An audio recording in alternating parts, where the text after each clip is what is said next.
Good morning, good evening, good afternoon. Welcome in. Today we are having a fantastic Friday and we're going to be making some satay beef. which you could substitute with chicken if you want. We've got some rice, we're gonna make some peanut sauce, and we're gonna be starting with some oatmeal pancakes. You like my hair today? Thank you. Really? I was just saying to Exceed that I'm not feeling my hair, I need a haircut. Team Rockets, we've just started stream, so I'm not gonna do a 30-second recap. We've just started. Literally, like a minute ago. Good morning, guys. My hair's different. I don't think so. I washed it and I went to bed with it wet, so. Aries Man, welcome in. And Jensen's lovely to have you here. Cad, welcome in. Delirium Dream. Taryn, it looks fabulous. Thank you.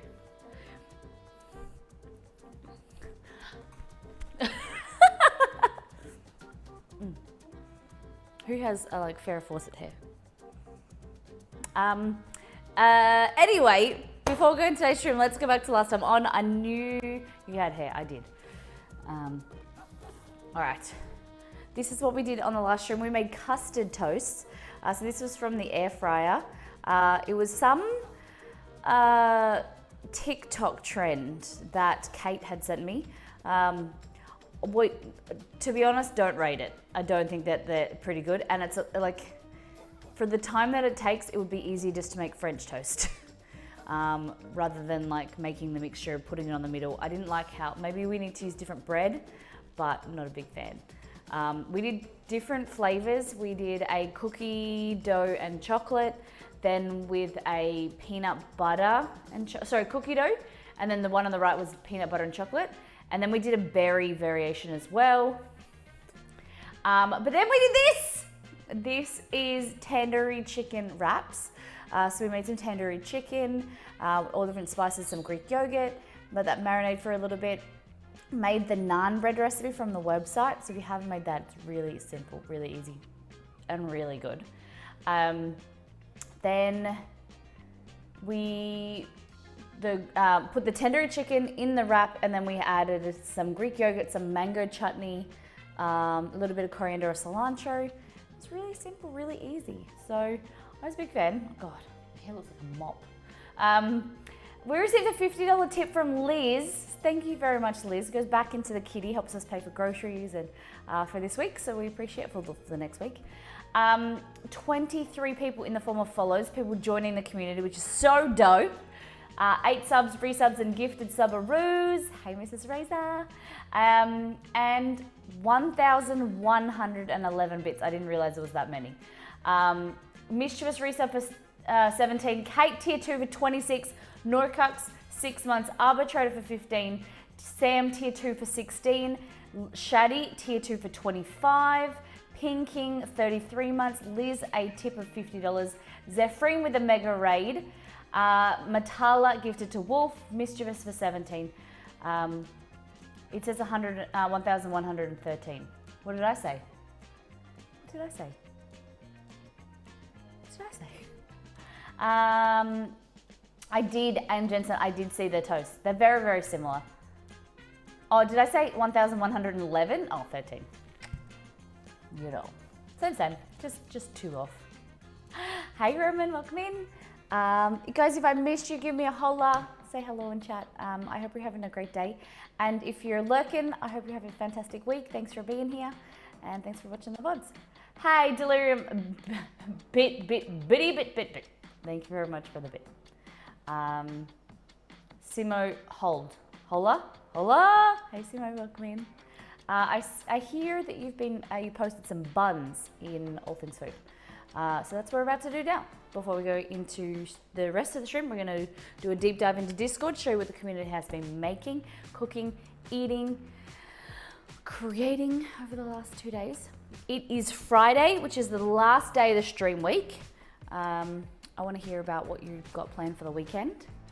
And Roselli, how you doing, my love? I was thinking yesterday I haven't spoken to you in such a long time. Delicious. Lev, 4 months on a 4-month streak. You beautiful human. Thank you for being here. Thank you for your fresh new month of hanging out. All right. Roselli, what's happened with you guys? With you, how's work and how's study going? Do you guys know this wonderful woman, Roselli? Not only is she a mod for us, which takes up a lot of time, I suppose, she's an amazing human. She works full-time and is also studying, but not just like, you know, mediocre studying. She's getting A's and like nailing her studies and her exams and things. She's killing it. We are in the presence of a legend, guys. Currently working on spreadsheets while watching you, trying to close out the month tonight for work. Fabulous. Pet the mods. Cad, he's okay. He's a mod. He works full time and he's a full-time pain in my ass. No. I always seems that I have to sass Cad the most because he sends me things like glitter. Oh, thank you, Lindsay. Thank you. Everyone was saying that they liked my hair, so I did like this massive hair flip, and I'm gonna try and get a haircut this weekend. My hair is just a bit unruly. It's just so thick that it was short. Do you guys remember? It was like to my ear, like short like this. So I'm trying to grow it out, but it's so thick at the moment. I need to get a haircut this weekend because if I don't, I will get the dog grooming scissors, the thinnest, like they thin out your hair, and I will thin out my own hair. I've done it before. My hairdresser killed me last time, but now we've moved. I have to go back to it. Roselli, 10 out of 10 on the time management. I know. I put a air freshening spray up. Scares me every time it sprays. Just like it just out of it, like, is it one of those ones that is a motion sensor? Or does it like just go off at random intervals or regular intervals? I don't send you things like glitter. I send you things that are glitter. Yeah, this is true. Wait, we weren't supposed to send glitter? Peace one. You just send me spatulas. Okay, I don't know what these are. So Kate posted and says these. I don't know if she was having a conversation with someone. Power up the family. Xbox Series X. Interesting. So Cheerios, original and honey. Interesting. Your rental property sold. Deal closes tomorrow. Nice. Captain Rail, welcome back. It's lovely to have you here. And that's really exciting. It was about Wolf's Cheerios. Oh, okay. Guys, I got this message. You know, my stepdad is a special type of human. He's very, very thoughtful. And so he sent me a message and just said, got you some Kewpie sauce if you want, otherwise we'll use it. Went to the grocery store and he saw that they had Kewpie. He knew that I've been looking for it, so he bought like 2 bottles. But I rang him and I said, I bought 3, I found 3 bottles. So he goes, okay, we'll keep it, no worries. So it's very, very sweet. But he's going on a fishing trip this weekend, I think he leaves.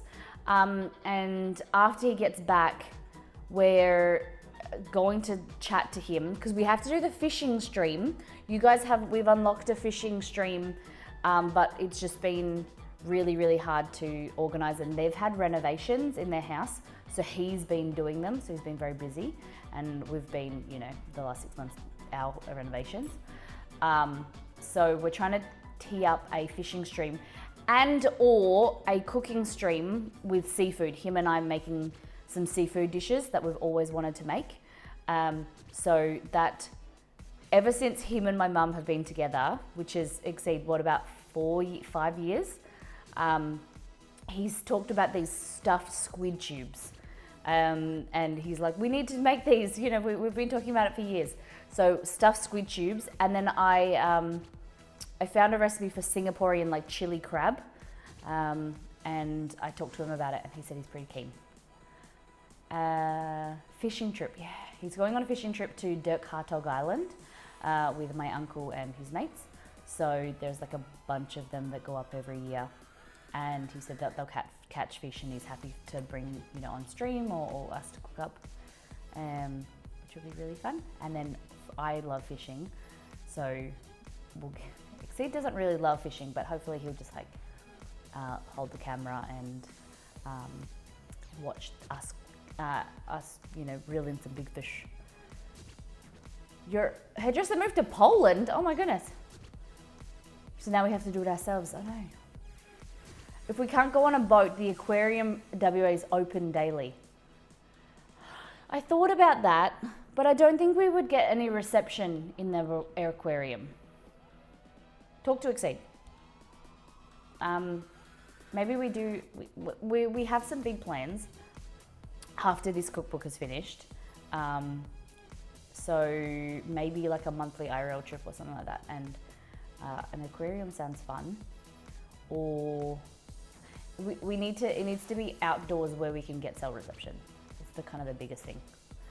They'd probably be unhappy about fishing the fishing in the aquarium? No way, Cad. No. Oh my God, no, I thought you just meant to see fish. No, we're not going to an aquarium to go fishing. I don't think that is, I think that's frowned upon. A beachside shrimp cooking on a mini gas stove. Ooh, delirium cream. That sounds good. In Australia, I don't know if it's a global thing, but we have at like a foreshore or like a beach, not an actual beach, but like near the beach, they have barbecues that are provided by the government, the local government, that you can put like coins in, and you have a barbecue at the park or at the beach. So that might be a fun thing that we could do. Have like a little, outdoor cook-up. Okay, so Landlocked Mermaid got a little burnt, but here's my paleo naan. Damn, they look great. So Landlocked Mermaid was saying that these are paleo using coconut flour. Yeah, people don't light fires on the beach. No. Yeah, so they don't. Margot, barbecue rubbed brisket, spice rub from First Things First, coleslaw and buttered bread. Exceed and I were discussing that the First Things First spice mixes are so popular from First Things First that we have put some of them into All In Together as well. There's no recipes for like half of them, but we just want that as inspiration to then use, to try in some of the recipes. Like, there's a chicken soup, you could add the Spanish mix, or you could add the Mexican mix. Because it seems to be something very popular for you guys. And we don't want you having to like go and open the other book just to get the spice mix. Katsu chicken, pork katsu curry for tonight for Kate. Yes. This is not my type of food. I would like that says pork, but it looks like chicken. I'm not a huge fan of Japanese curry, but Kate makes it look so tasty. Does look amazing, doesn't it? Thief Stalker made, first time making no knead bread, ended up better than I expected. Look how great that looks. They did say in general chat that it was smaller than they were thinking, the dough was, but it's baked up pretty well. Looks fantastic. There is a no knead recipe, a rosemary no knead recipe on the website. You gotta check that out, it's pretty good. Kate, new lines, so new products at the grocery store. The tropical ones are okay. Loved the berry ones, but absolutely stoked about the currant pastilles. So this is Club Tropicana. These are jellies covered in chocolate. Interesting. Banana, lime, coconut flavors. Oh no. I couldn't think. Banana, lime and coconut jellies covered in chocolate. Not for me. I don't think so. But she said they're okay. Jelly gems. So this one's chocolate smothered jelly fun. Are these raspberry? Oh no, they're I can see strawberry. There's 3 different flavors there. I would probably prefer them better than the lime and coconut. And then these are pastilles. So blackcurrant, they're kind of like gummies that are covered in sugar. That's what I remember as a kid. They were tasty. Lifesavers, interesting. Also, these were on the table. I did not purchase. Big thumbs down for me, dog. Fruit tingles, which a fruit tingle is kind of like,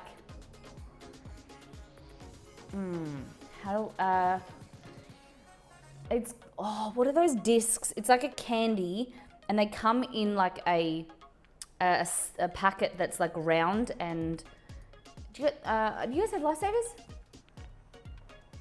And then they got like, they tingle on your tongue. They're like kind of like sherbet. So these are Fruit Tingles Raspberry Jellies Milk Chocolate. Hard sherbet. Yeah, it's kind of like a hard sherbet. Definitely Delirium Dream. Kind of like a hard sherbet. Smarties. Yeah, Smarties. American Smarties that have kind of like sherbet and they tingle on your tongue. Sort of fruit. That's a Fruit Tingle is. And then this is like a chocolate mix. No. You know the one that is good like this? This is the Cadbury Marvelous Creations. It's got like little Smarties in it, or Australian Smarties, which are kind of like an M&M. It's got jellies, some nuts, I think. I don't exactly remember. American Smarties are not like Australian Smarties. Australian Smarties are like M&Ms. Yeah. Yes, the jelly in it's so great. Yeah, the Marvelous Creations are good. And the popping candy, yes. Cadbury Creations with popping candy is good. Yes, see? This is such a simple recipe that I just kind of threw together that I'm thinking that I might write up for you guys. It is simple couscous.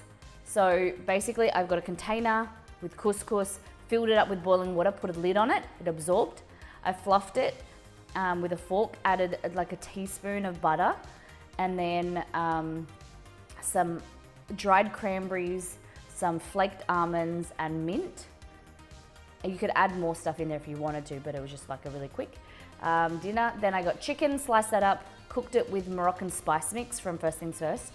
And you could add more mint or even coriander or even mint, coriander or parsley. And it was so good.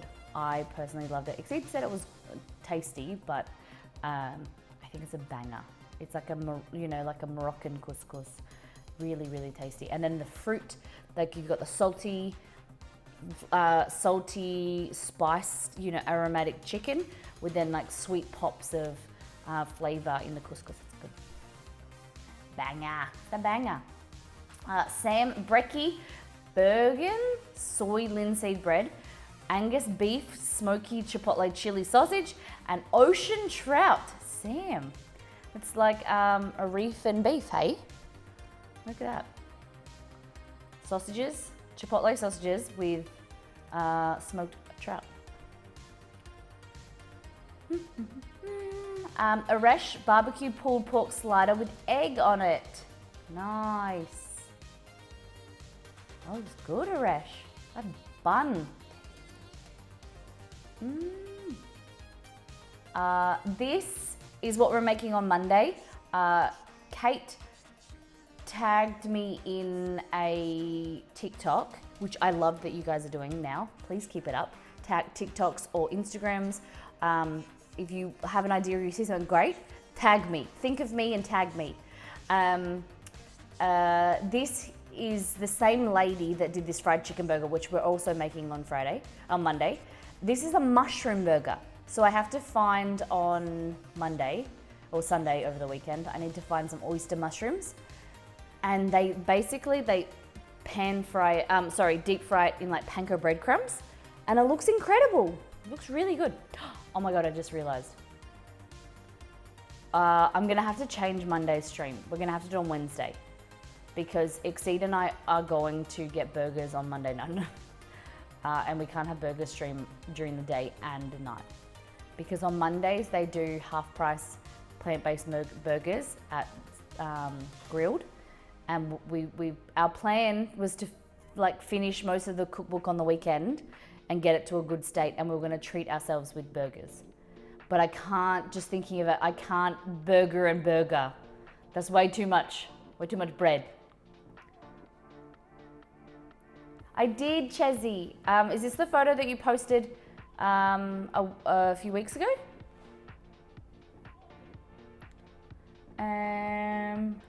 Blondie, white chocolate and yuzu mousse with roasted banana center, yuzu pearls, brown butter ice cream and bruleed banana slices. Dang, that sounds incredible. I love banana and caramel together. Your guts would not like a double burger, no. That would be 3 burgers in one day, because I would eat, you know, a little bit of the, well, not 3, but I would eat a little bit of the chicken burger, eat a little bit of the mushroom burger, and then have the plant-based burger in the afternoon. Too much.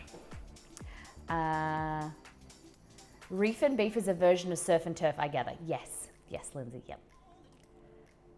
Nothing like burgers for breakfast, lunch, and dinner. Piece 1. What are you doing here? Welcome in. Definitely piece 1. That is definitely not something that I want to do. No. Unless it's a breakfast burger, you know, with some bacon and egg, and I only have to eat a bite of it. It would be too heavy, way too heavy. Look how good this looks. Dang. I really want to learn and try some really intricate recipes. This bowl is incredible. Oh my goodness. I know the dessert's really cool as well, but I am a sucker for crockery, for food photography and like handmade bowls and things. I'll show you my favorite bowl, my favorite plate that my girlfriend Ali made me. I broke it and I'm slightly devastated. It's one of those things, just like, I'm gonna glue it together, but I really shouldn't. Anyway, going back to what I was saying, sorry. I really wanna make some really intricate desserts like this. However, they take a long time to put together because you need them to like freeze or put them in the fridge so that they'll be like a multi-stream thing. Is that something that you guys would be interested in seeing? Just some really intricate desserts, you know, some tuile and, you know, some fun little layered cakes and things. Roman says, yeah, definitely. Breakfast, gut burgers. Lunch, gut burgers. Sunday, gut burgers. Wedding, gut burgers. Yeah. First things first, Anzac cookies. Yes, Roman. Love it. Love it, love it, love it. Living it, love. Yes. Roman, these are delicious. Great job. They look fantastic. Damn. Hope you're feeling better, by the way, buddy. You do that, you need to do like you do on a cooking show on TV. No, I'm not a fan of that. I don't really like pre-cooking things. 1, I don't have the time, and 2, it's not as fun and for you guys. Like I want to be able to experience something for the first time with you. And if I'm making something, I want to make it for the first time with you. You can see my experiences, my tip, you know, my fail forward, or, you know, if any failures, my troubleshooting, and then we can always pick it up on the next stream. I really don't like pre-cooking stuff, unless you know, sometimes I might like pre-cook bread, but that's because you guys have seen me cook bread a million times. And plus the double the food is a little overboard for you and eat. Yeah, that's it. Receive Rosalie, you get it. This is I went to get oat milk, and our grocery stores are getting better slowly, but there's still there's no pasta. This was the long life milk section of like your soy milk, your oat milk, and there's soy milk here. I got oat milk. I don't know if you guys can see my mouse. That's oat milk. I got one of them, and then this bottom right, we're trying some macadamia milk. But it's expensive. You know, it's really, if you're not in the norm, like if you don't have dairy and meat is expensive, but if you don't have dairy, the alternative products are really expensive. Like if you are lactose intolerant and you want to drink oat milk or almond milk, you know, you're looking at $3.50 to $5 for a litre of milk, where you can get 2 litres of milk for $2 at the grocery store of dairy milk. So it's really, you know, it really prevents you from living a full life. No, not really. But it really prevents you from eating healthy or trying alternatives. All milk is technically plant-based. It is. Good thing you can make pasta, hopefully, yes. I have pasta already. a bit of stuff. Exie just wanted elbows. Exie likes elbows for some pasta. Lactate here in America is around $5-6 for one plastic milk curtain full of it. Container? Yeah, okay. You can actually just get lactate drops so that you can buy a full, if you're lactose intolerant. From my understanding, please, I don't have an intolerance to lactose, but from my understanding, I had bought it before, is you get a liter of milk or 2 liters of milk and you put either tablets or drops into the milk. It has a protein that eats away at the lactose, and then creates lactose-free milk. It's just they've already done it for you in the lactose-free milk products, like the lactose, specific ones, and then they can charge the prices up. I didn't know that about the drops. Might have to try those. Foxy corn, yes, yeah. They're called lactate drops or lactose something. Have an acid that breaks down the protein in the milk. Yep. So get on it. So then you can buy regular milk, buy regular yogurt, and just get the drops. Saves you money. Okay. You guys were telling me about ice wine. I don't know if it was Gail or who mentioned ice wine. I found it. There's 3 bottles that are $39 each, or there's one brand at this company, Dan Murphy's, that is $140. So if I'm gonna try it, I'm probably gonna get like this one, because there was this one or another one which is an award winner, and it was it was $39. That's a lot for ice wine. Ice wine is supposed to be expensive, I hear, because, well, it is expensive, not supposed to be. Ice wine is more expensive. It's from Moldova or Germany because of the risk. Like, they leave the grapes on the vine and allow it to freeze, but leaving it, you're potentially opening yourself up for mold or like bacteria, animals, to eat the grapes. So that's why it's so expensive, because few plants actually get there. I don't know. But I was reading that it was quite expensive. That's absurdly expensive. $140 for a bottle of wine that's like really thin. Yeah, I don't know. But I'm pretty keen to try this. $39 is on the higher end, for a type of wine. But it is dessert wine. It is, you would drink it slowly. I don't know. We'll see. We'll see if I ever get into it. I do need to get amaretto, but I've got something to show you. Excuse me, I need to make this. What? All right, she's got good eyebrows. Eggs, bacon, cheese, sausage. Oh, more cheese? I don't know. Spinach, tomato, cool, in a big bowl. Mix it all up. Pastry. She looks like an Australian. Chipotle and lime seasoning, okay. Interesting. Alright, she's mixing it up. Oh, okay, she's poured it in there, so it looks like we're making like a quiche, okay. Good, all right, rustic, I love it. And then what's this? Potato gems on top of a quiche? Tater tots.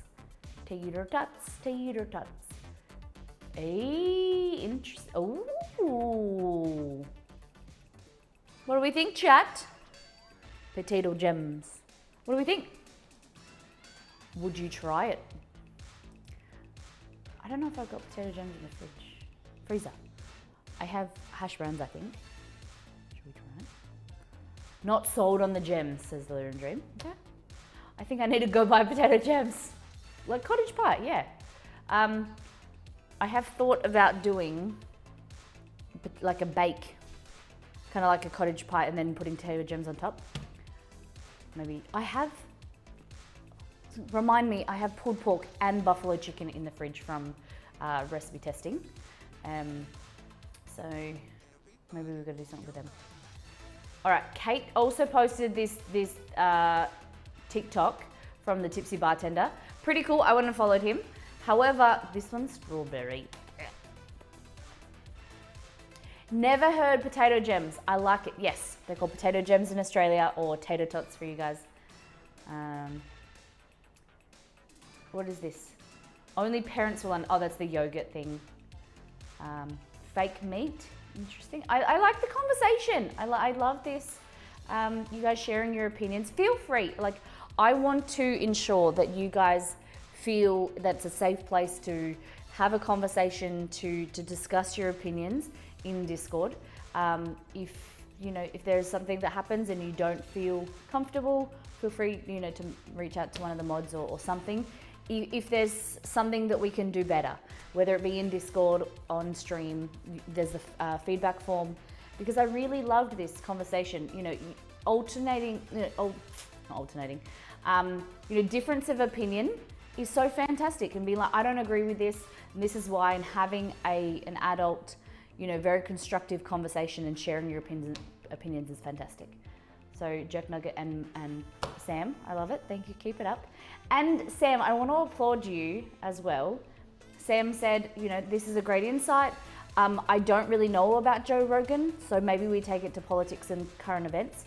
And they had a conversation in there, realizing it wasn't food related, and taking the conversation to another channel and continuing it and educating each other.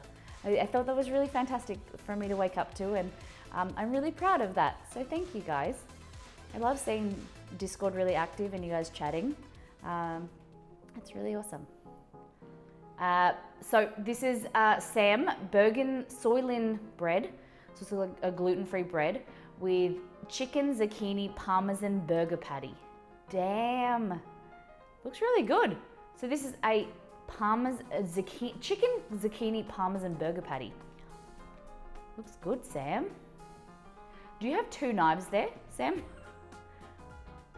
I'm pretty sure that's 2 knives. Just chopsticks.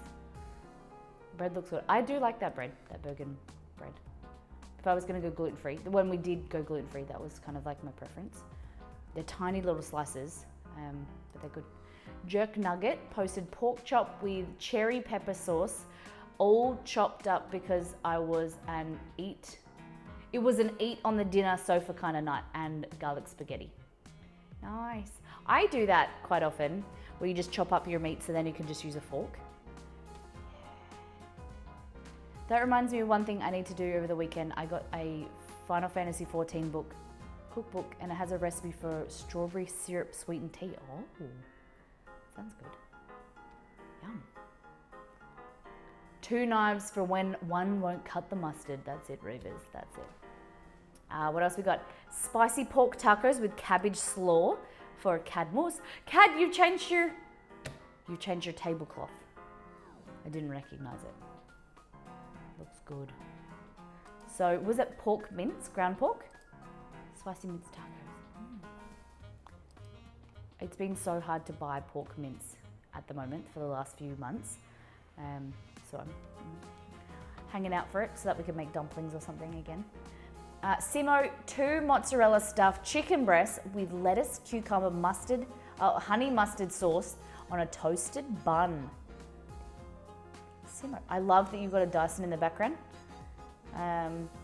This looks really good. Thank you for sharing, Simo. This is the spare one. See, I notice things. I hope that's okay that I notice. But, hey, Lamb, how you doing? Happy Friday. Are you on your way to the airport, or have you flown already?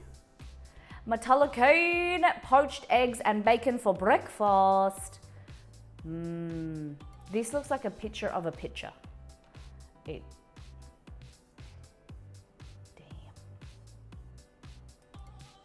Good poachies, man. I remember when you bought those plates. They were brand new. That's my Dyson named Phil. He gets filled up a lot. Do you guys name your appliances? Because we do. We name our appliances. I want to know what your names are. So we have the vacuum. The robot vacuum is Kevin. Then we have Kitty the KitchenAid. All different, yeah. Our robot vacuum is named Wheatley after Portal 2. I love that. That's so cool. And then Tank, dinner at a friend's house, chitlins, cornbread and spinach. Okay, Tank, what is chitlins? Is that pork or chicken? Chicken chitlins? Can arrowroot flour be substituted for corn flour in your opinion? I don't have too much experience, but arrowroot's a starch, isn't it? Then it should be okay. Yes. Yes. What is chitlins? Hey Google, what is chitlins? Hey Google. Okay Google. Hey Google. He's not turned on. Let me just check him.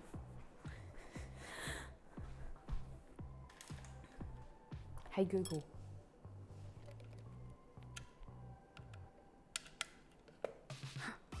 Guys.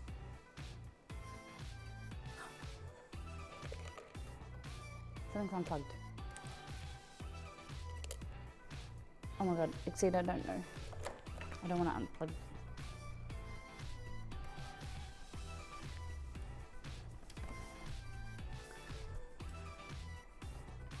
Oh, it wasn't turned on for some reason. Okay, the smart switch is turned on. Jarvis will be back in 1 second. What are chitlins? But thank you for sharing. Okay, looks good, guys. Our Roomba doesn't have a name, but we always say, who's a good little Roomba? I like that. Who's a good little Roomba? All right, let's just deal with the hair. So, there we go. That's Jarvis turning on. Hey Google. He's not ready, he's still waking up. Hey Google, what are chitlins?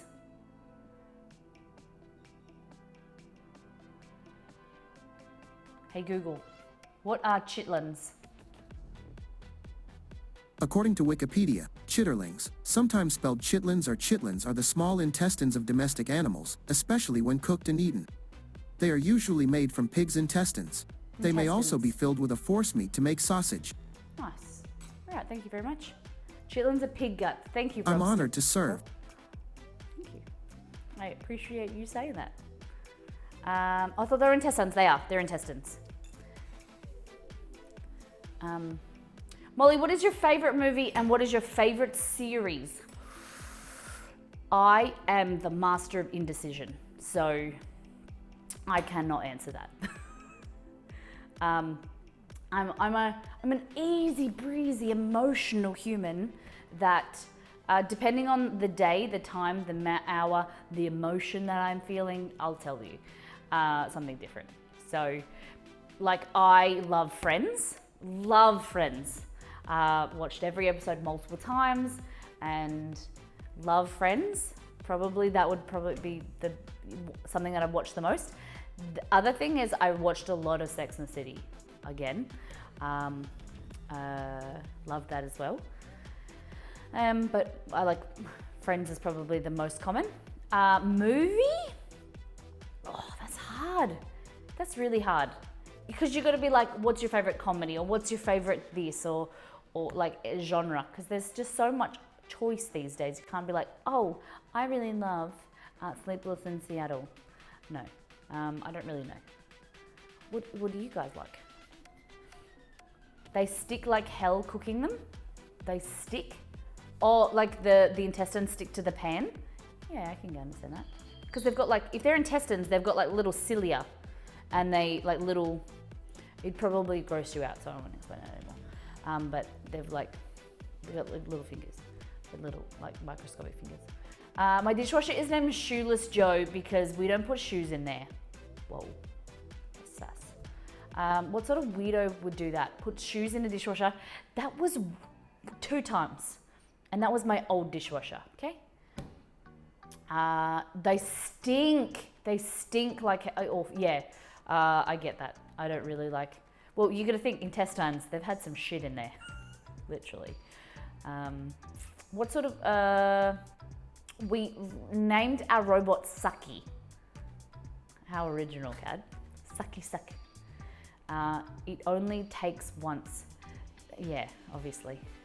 Why can't you guys remember other cool stuff that I do? Why do you have to remember that I put my shoes in the dishwasher once? But they weren't just shoes.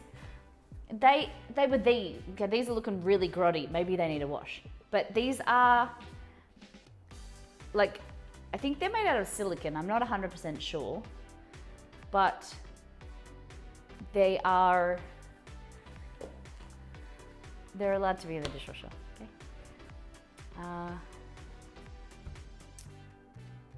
I feel like, less expletive count, of course. Can you repost that? The only people that eat chitlins are people in the South, says Rob Stakor, okay? My grandma actually loves lamb's brains, lamb's fry. Oh, yuck. But there's a lot of people out there that eat hearts, livers, everything. I like pate, but that's the only form that I'll eat, liver in is pate. Honestly, I don't see a problem with shoes in the dishwasher if there's no cookware in there too. Fenty, Julie, I need you to be here and support me because it really means a lot to me that you have stood out and you've supported me in this means, because everyone is always against me. I did it twice and everyone brings it up all the time. Like I did something naughty. Are there like doctor's shoes? Yeah, these are called calzuros. So they're operating room shoes, or you can use them in obviously the kitchen. They're super comfy, they're breathable, and you can slip them on and off. So they're kind of like Birkenstocks, kind of like Crocs. I do like them. However, I've come to realize, this is just like some Molly knowledge, that you shouldn't really wear shoes that have a high heel because it affects your calf muscles and your feet. So I used to wear them a lot around the house when I was cleaning and cooking and, when non-stream days, because my feet would hurt, especially on our new floor. It's basically concrete with like the vinyl plank. And after, like when walking around all day, my knees hurt a lot. However, I'm probably doing more damage and need to strengthen my feet by wearing, like I've been going barefoot recently, or wearing kind of slides. I don't know if anyone knows anything about feet or podiatry, but that's the new thing. Liver and onions, yum. All right, we're gonna I'm gonna wash my hands because I just touched my shoes. We're gonna make some oatmeal pancakes. I didn't know how to explain them, so I just called them oatmeal pancakes. But basically we're gonna make oat flour and make a pancake, like a gluten-free pancake. I thought it'd be quite fun. Hey Chef Mike, welcome in. So what we're gonna need to do is go in the back. We're gonna go into weather the storm and into, oh look how bright it is today. It's probably a bit bright. So let's just do this. Is it better? Okay, so what we're gonna do is make our own oat flour. I've deconstructed the air fryer here to clean it. Love the pantry, thank you very much. Love it as well. I thought I need to do a bit of more cleaning here. This stuff. Yeah, so we've got a sink and the dishwasher and stuff's all here.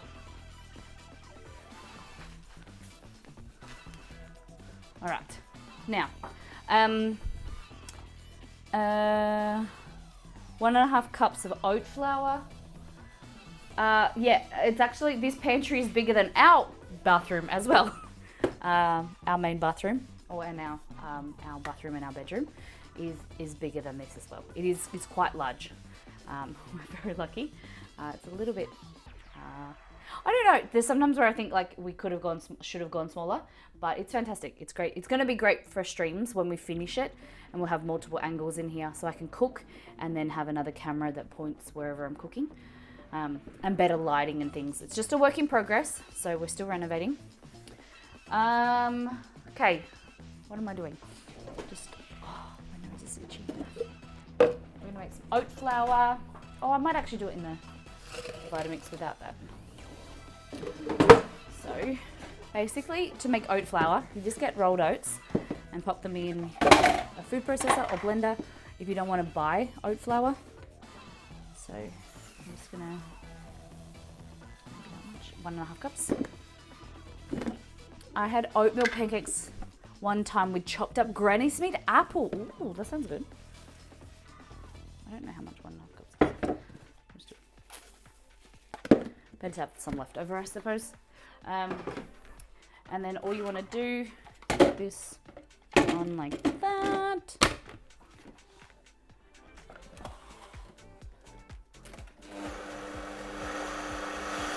And you just want to blend it to make like a flour or a powder.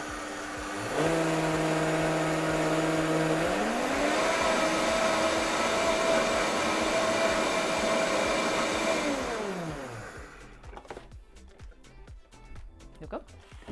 Fantastic.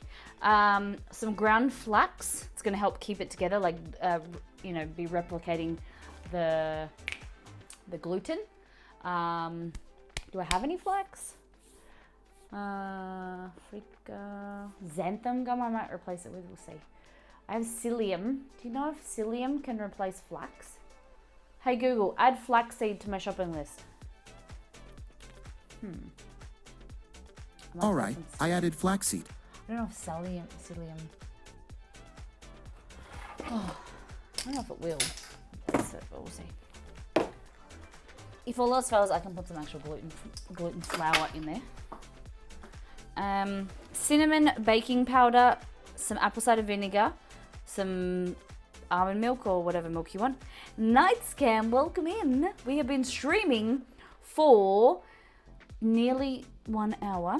We have gone through all things food last time on, and now we're going to our first recipe, which is some oatmeal pancakes. Chia, that's a fantastic idea. I don't know why I didn't think of that. Thank you, Rosalarita. Okay. Baking powder to make them fluffy, just here. A little bit of sugar, so I got sugar around the front, so I'll use that there. 1 egg, vanilla is at the front too. Now, I think that's it. Cool. Molly, my Google has gotten better at voice recognition. Stop setting it off. It's obviously not gotten better because I'm setting it off. Apple cider vinegar. Okay. All right, let's go back into the kitchen. Oh, thank you, Nightscam. That's really kind. Well, hopefully, I'll get a haircut on Monday and I'll have it down more often because it's just really thick at the moment and it's annoying me in my way.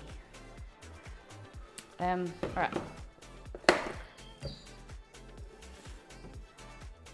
You can recognize voices, trust me, this is a big step. All right, so we want to get a large bowl. Got this one. Which one? Which voice? You mean, Kat? No, you're not too late. We always start at the same time, guys. Always start at 8 a.m. So you always know what time, or exclamation mark uptime, you'll know how long we've been streaming for. Okay, so know which hair. Shave my leg heads. Next weekend means stream time will be an hour. Oh, that's gone quick. Gosh. Wow, that's gone really quick. All right, this has the consistency of, I don't know, almond flour? I'm just...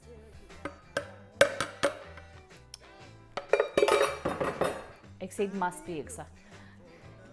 I was actually at Pilates yesterday and I looked at because I've been wearing shorts. And I was like, oh, I need to shave my legs. hopefully the instructor doesn't look at my legs. Oh my God, wow, bright and early for you. You started stream so early? Yep, so we wake up at 6 a.m. Our alarm goes off at 6. Exceed will get out of bed straight away. I kind of mosey around and like check up on socials and post and stuff on Discord in bed. And then usually get out of bed at like 6:30.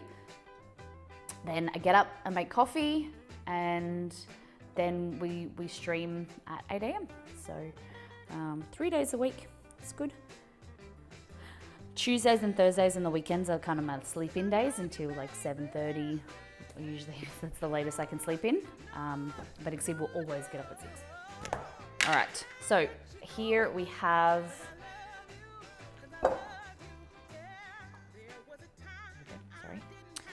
oat flour. We're gonna add a let's go. Start with a teaspoon and see what happens from there. I wish I could get up that early on weekends.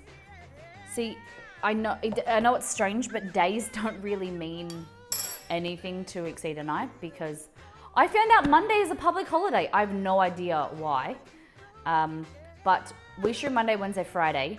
Exceed works a rotating roster, so the days mean nothing. Like, we just know if they're stream days or non-stream days, and it's better for us to be in a routine like the same day every day. What even are public holidays? No to the West. Do you know what the public holiday is about? So just use a teaspoon of chia there. We're gonna add a little bit of sweetener, so a little bit of sugar, which I have here. So I keep a little container of sugar and with a salt here, just so that for small recipes I can use a teaspoon. I don't have to go around and get the whole container.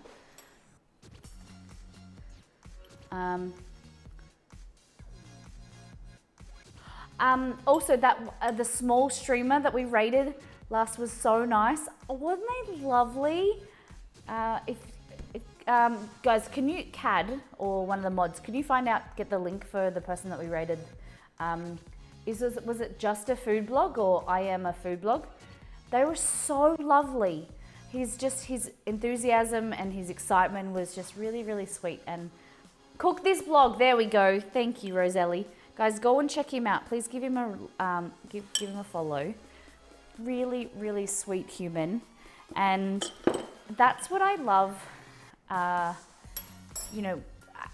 we aren't a large channel, but we are lucky to have sometimes, over 100 viewers that can participate in a raid. And it just is so heartwarming, because I remember that feeling. I still get that feeling when we get raids from someone who has like a larger amount of viewers or larger than us.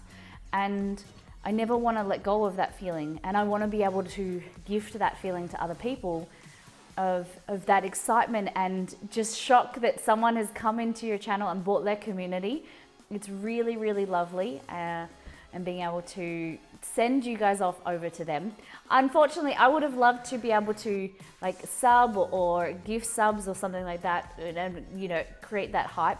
But he's on his way to affiliate, so hopefully we can rate him again and just give him some love, because I think it's one of those incredible things that as a streamer or being able to. We are so blessed with having you guys here and spend the time with us and support us, that I think that you have to pay it forward, and you have to spread that cheer around Twitch as well, and for those that are around you. And I love that you guys, thank you for that feedback. I love that you let me know things that you think that we do well, because I don't know, and I would love to do that more often. I think that it's fantastic being able to raid consistently, raid smaller channels, food and drink channels as well, because how did we know? We didn't know that we would be his first ever raid. He'd only done a few streams on Twitch, and he was really, really exciting. And I could definitely understand, not just with cooking, you guys can probably empathize, that feeling when he said he'd been cooking and went to culinary school, and he was feeling burnt out with food and kind of like lost his passion for food. I know that I've been there, and sometimes, you know, currently I feel a little bit kind of disillusioned with what I want to do with food-wise. And he started the channel to try and re-invoke his passion for cooking and be able to teach and what he's learnt. That's such an amazing thing. You know, I know that at different workplaces you feel like, you know, what are you doing? Not, you know, once you do something consistency, what you're passionate about, you get kind of a little bit over it. And being able to be his first raid was amazing. I loved his story about being in culinary industry and using streaming to find his love of cooking again. That's, yeah. I like this dog, his doggo, what was his name? Miso? He had a dog called Miso. I thought it was sweet. Hey Thor, welcome in. How you doing today? Morning lovelies. And she was proud and thanked everyone for watching her son. Oh, his mum was in the chat? I didn't know that. Oh, that's really sweet. And his girlfriend, he was like, I need to feed my girlfriend. My girlfriend needs food. I thought it was something that I also know about. Okay, so in here, I just cracked it on the bench. Cool, good.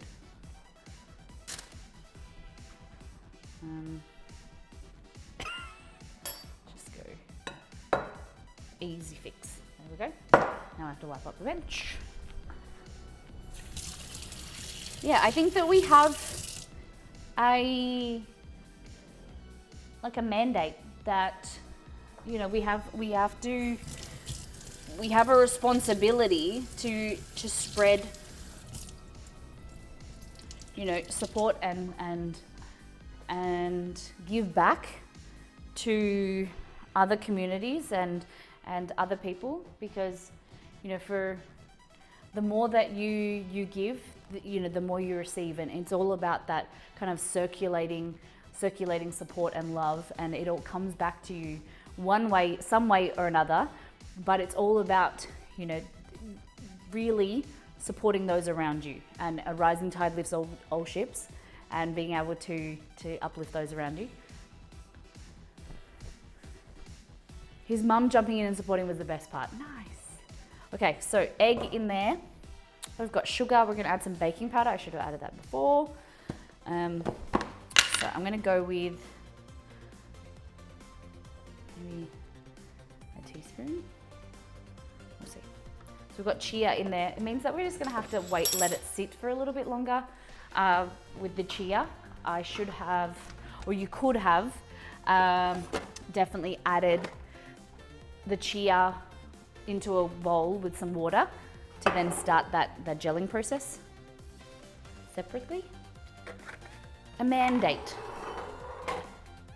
I know you're all gonna make the word mandate political, but hey Google, what is a mandate? Mandate has 4 different meanings. Starting with the most common one, mandate can be used as a noun to mean an official order or commission to do something, similarly to instruction and directive. Is that the meaning you were looking for? No, it's gonna be something else. Alright, mandate can also be used as a noun to mean the authority to carry out a policy, regarded as given by the electorate to a party or candidate that wins an election, similarly to approval and acceptance. Is that the meaning you were looking for? Stop. Basically, it's like it's kind of like, you know, an order that you can self-impose a mandate, or you can, it doesn't have to be governmental, like legislation or whatever, but you can basically, you to do something, you know, you should do something. Especially food and drink channels, since they do feel like a small fish in a large pond of gaming channels. Yep, it's why I love when gaming channels raid food and drink. Like the Beanie Weenies, because they're always people like, I didn't even know there was food and drink category. I love that. But it's I kind of love that, but I get frustrated because, yeah, there's so much stuff, and it's the way that you think about it. Yes, food and drink is definitely a small fish in a large pond of gaming, but the more that we focus on promoting food and drink and promoting cooking through social media, through raiding different communities, getting involved in other communities, you guys sharing in the Discords and the channels that you're a part of, bringing awareness, the more that it will grow. for sure, for sure. Okay, so let's see how this goes.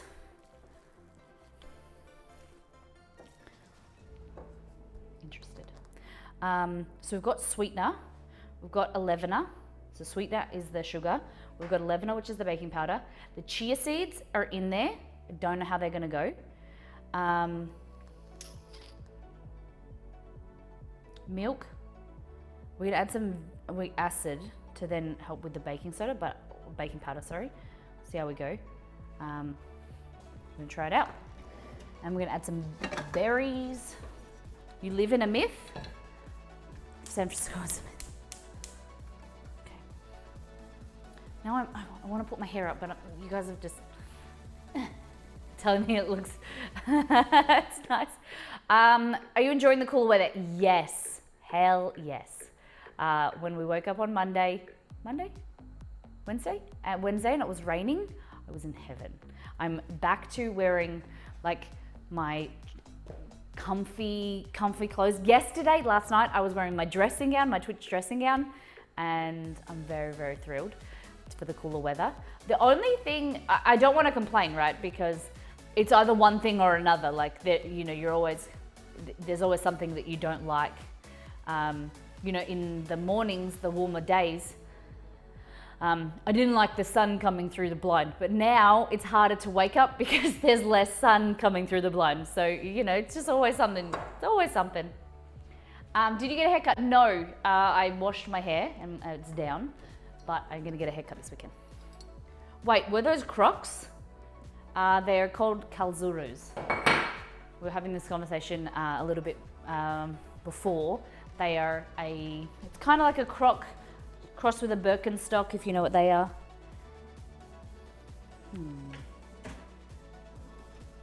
Y'all are making me want to try the weather thing, this actual mythic cities like Atlantis.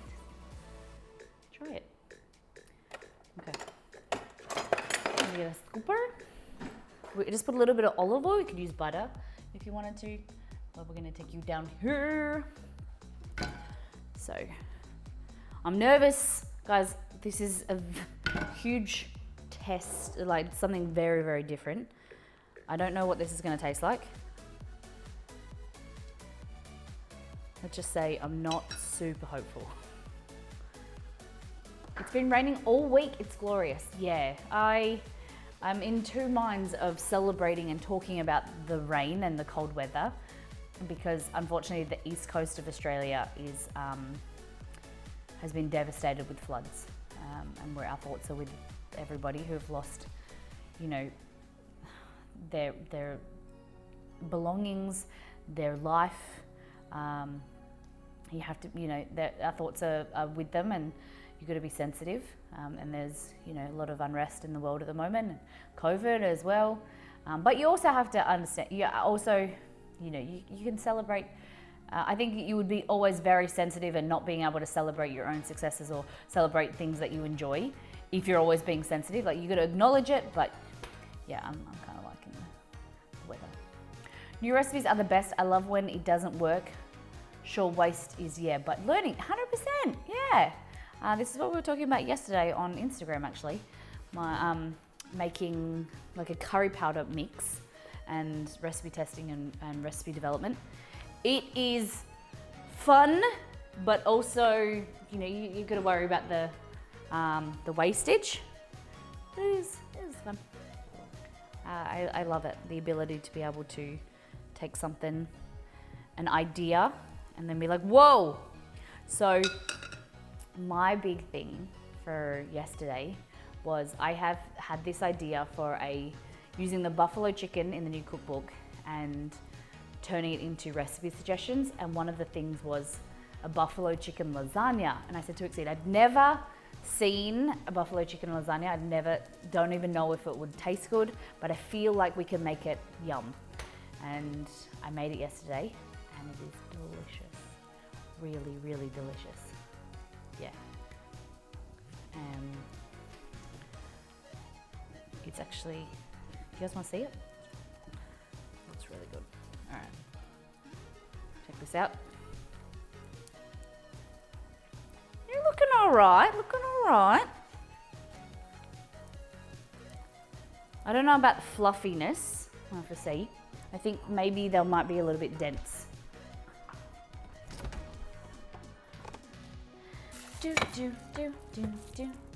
For some reason, I accidentally put the dog's worm tablets in the fridge.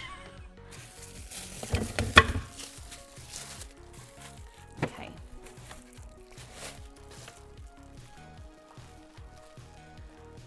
They look hella thick. Yeah, they are. Yeah. Doggo. Yeah, we got 2 dogs. A Maltese Shih Tzu poodle named Oatmeal, and a Cavalier King Charles crossed with a poodle. I'm gonna add a little bit more milk. A doggo cam. They're actually in the office with Exceed right now, so it's very hard. Sometimes if I'm cooking, maybe they'll come out when I'm cooking the beef a little bit later.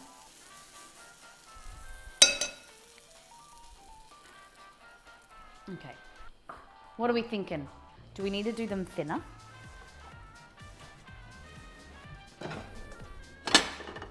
Exceed has told me that he does not want breakfast. He's not hungry.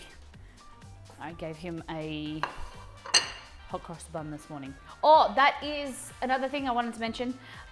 This weekend I am working on my hot cross bun recipe in lieu of like Easter's coming up, so I'm gonna work on and finalize the recipe, and that will be on the website. Okay, try thin out. They look very dense, but not sure. Yeah, try to do that. I feel like they won't be cooked in the middle. Piece 1 has flight school.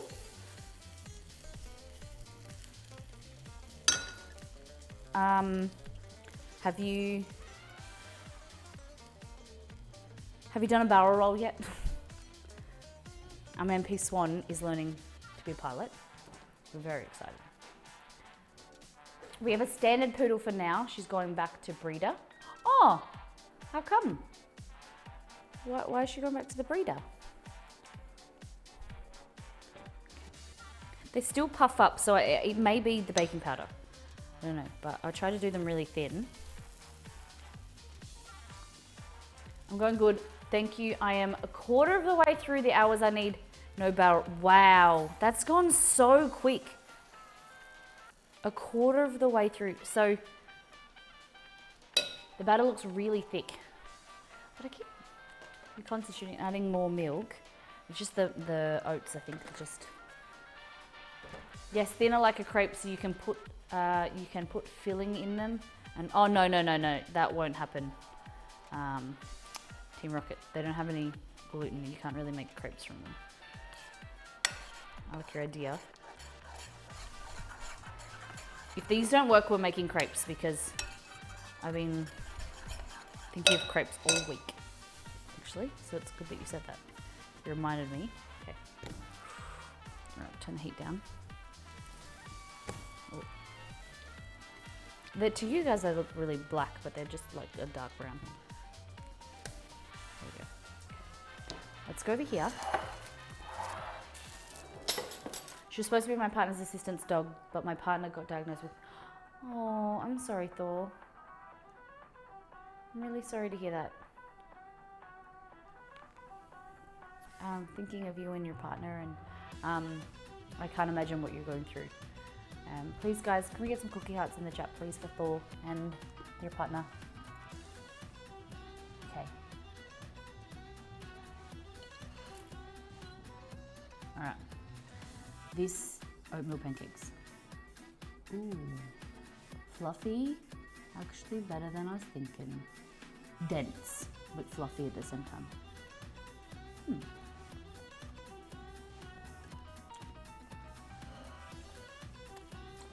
They just taste like fluffy porridge. What was I expecting? Them to taste like pancakes? Not too bad, actually.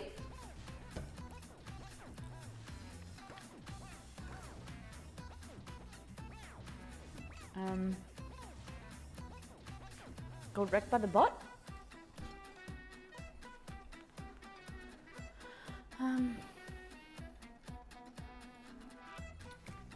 They're actually not too bad. Let's just try them with some syrup on them, maybe. Fluffy porridge. That's it.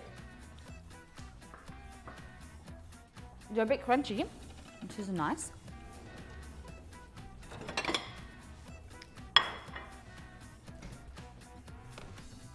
Can't be bothered whipping the cream, so. Oh, I used a bad word. I didn't see it come through.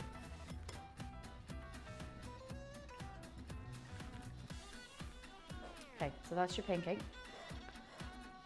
And then we're gonna add some syrup.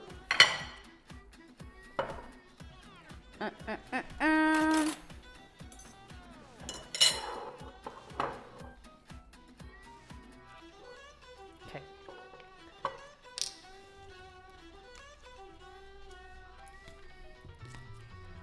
All right, ready?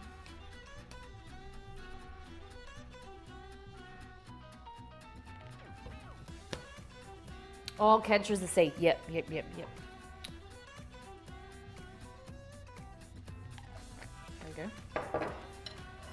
have a taste. I know I didn't use a knife, but.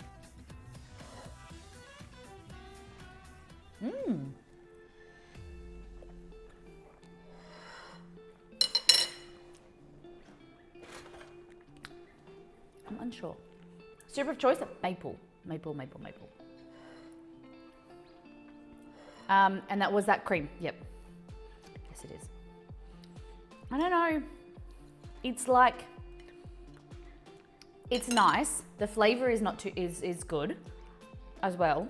The only thing is that it's very, as you chew, it's very like gluggy on your tongue as it gets hydrated, I think.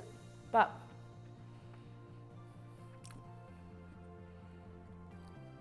it's like, it's a little bit hard to swallow.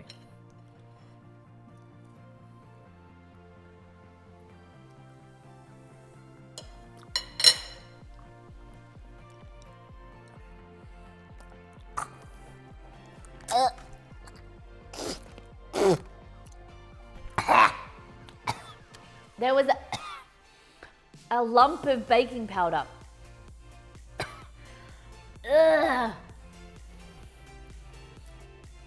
I'm sorry, that must have looked disgusting. Blech. That was disgusting. It was like a whole clump of baking powder.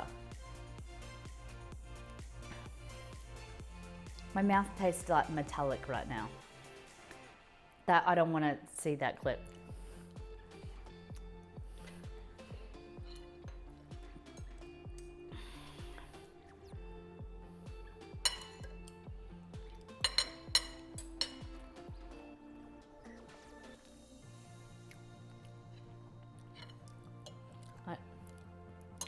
No, I'm nervous about eating it. Nah, I think it was only one little chunk. I was like, oh, this is a weird taste. And I'm like, oh, and then it got worse. And then it was just like overbearing.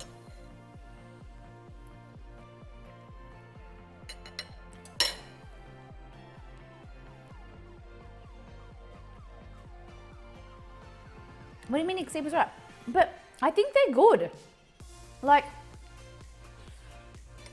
I think they're just like a little bit more dense, but they're actually quite tasty.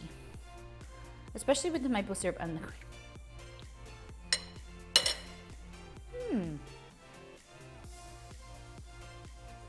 They're just a more dense. Oh, what the fuck?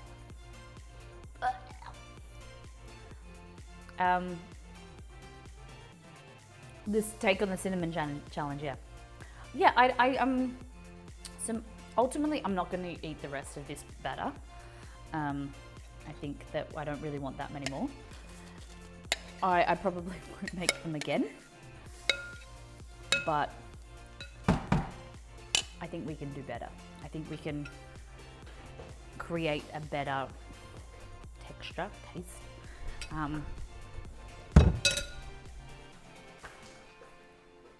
One of my chefs always told me to eat my mistakes no matter how bad it was. I don't really agree with why BCK crunch. Like you taste it, of course. Like you taste it, like and figure out. I think what the foundation of what your chef was telling you is that like you've got to taste it and then figure out what went wrong and learn from the mistakes. Yeah, but like you can learn, like you can taste it. You don't have to eat the whole thing to learn that. I think that's like what's it called, like punishment. We got some satay beef with peanut sauce to wash it down. Low-key promoting cannibalism. Always eat my mistakes. Whoa, God. My mum says that too, especially with cookies. Yeah, if you make a mistake, you don't want to waste the ingredients. But if something's really bad, you shouldn't force yourself. I think that's quite detrimental. Well, not detrimental, but you know, like, I think that's the right thing to do. Waste not, want not. Yeah. Okay. All of them. I'll leave it for it soon. That's a big reason why I don't want to trust new stuff. But I can understand that. Piece one, for sure. But the more you make mistakes, the less you'll make in the future. Like the more now, and you need to learn, like, to be okay with it. The more you need to make those mistakes because that makes you better. Like fear of getting out of your comfort zone keeps you in, like, if you stay there. But the more you fail forward, then you progress, and then you get more comfortable in the out of your comfort zone, and then you do better next time. Hey Kelly, how you doing? Welcome in. And the more you, like, that's the only way to progress. If, say for instance, if you were, like, the only way to move forward is movement, some type of movement. Whether it be little movement, like small movement is movement. Stepping forward, making small little, small little changes, small little cooking adventures, and then learning, thinking kind of like about what went wrong, what could go better, and then movement is movement. His credo was, mistakes are the bridges between ignorance and wisdom. Okay. I like that. Hey Molly, with the Redeem Edition, do you find a recipe, then mollify it, or do you just use a recipe? It depends. I have a big repertoire of base recipes that I already have created. Then sometimes I might find someone else, like a few different versions from other people, and then make my own. A lot of the time, it depends what it is. Sometimes I won't use any recipe at all and make it myself. If there's a recipe that you have that you want me to create, then I'm okay with that. So I want to show you this lasagna. Then I also have pulled pork and buffalo chicken that I'm open to suggestions on what we do with. So these are both recipes that are coming in the new cookbook. I had to make the pulled pork just to take a new photo of it, and then I had to make the buffalo chicken because I made some changes to the recipe. So, and then I needed to make the lasagna. To put it plain and simple, what you're saying is take baby steps. Yeah, nothing grows in a comfort zone, but I understand the whole thing about wastage. I completely get it. But it's kind of one of those things of life. Finding ways that you can minimize it. Making a recipe. Like for instance, like I've made chicken recipes, like used chicken, and then it was like a complete flop. And so I've just rinsed the spices off the chicken and then like cooked it somewhere else, some other way, or added some hot sauce or something like that. There's some tweaks that you can make, but it is shitty. It is shitty, isn't it? Sometimes I just wish I could with recipe development. Like yesterday, I made all of these spice mixes. I got 3 versions of spice mixes here for a curry spice mix.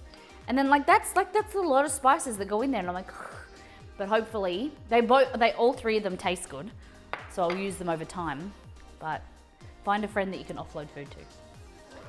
If you don't like something, maybe they will. You can just give your neighbor piece one. Make something. If you don't like it, give it to your neighbor or something. Another way is following recipes from someone that you trust, and learning about your flavor profile, things that you like. Because if you don't really like Asian style, like soy sauce or whatever, don't go and make a stir fry. Or if you don't like heat, don't go and make it like a spicy curry. You know, learn. And I'm always here for suggestions and advice. And if I can set you up for success, that's what I'm here for. Use and abuse me in the kindest way. All right, okay. Now, just gonna look at this. You like spicy? Who is a spice lover around here? Around here. Okay. Now,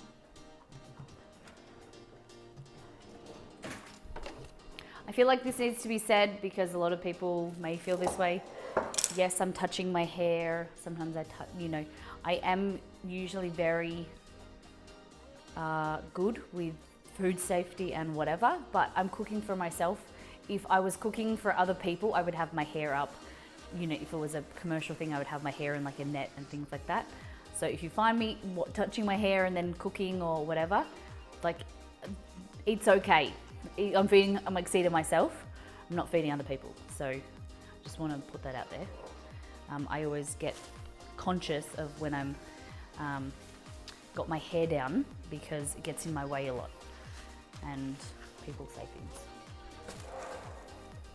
I like adding my hair to dishes. It shows that I've made it. Yes.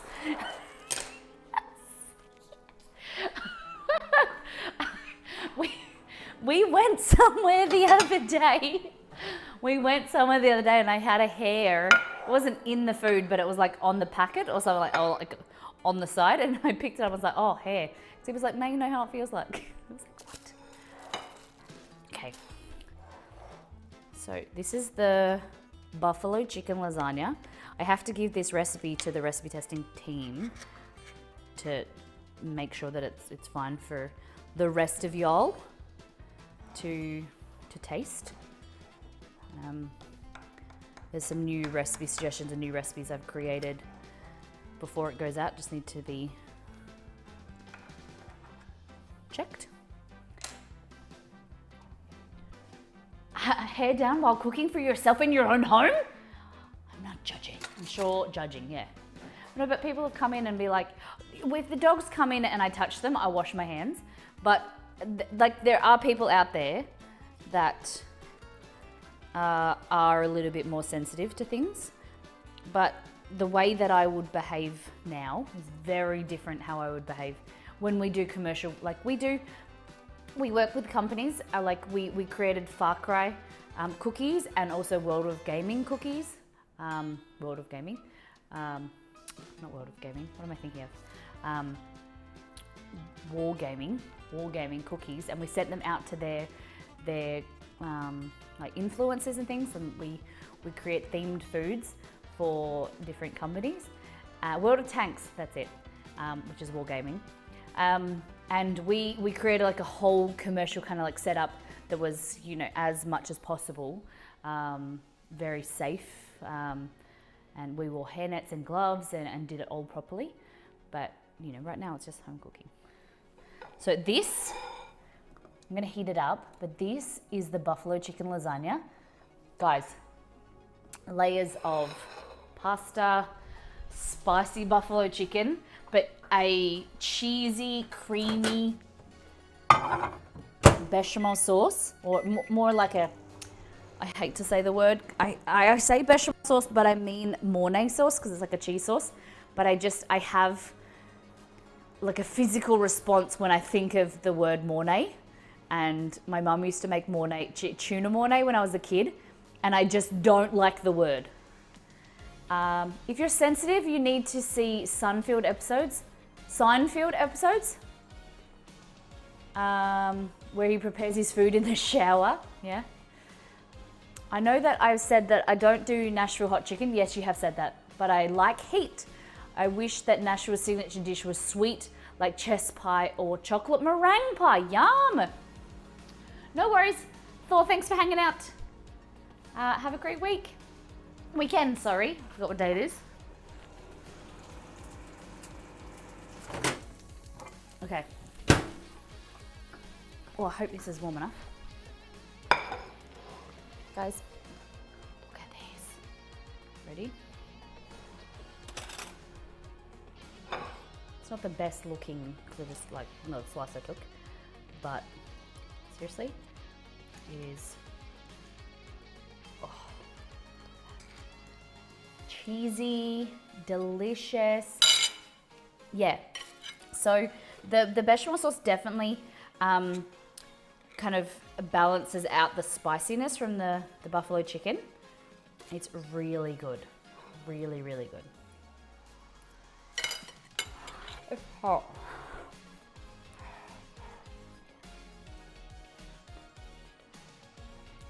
Oh my God. I've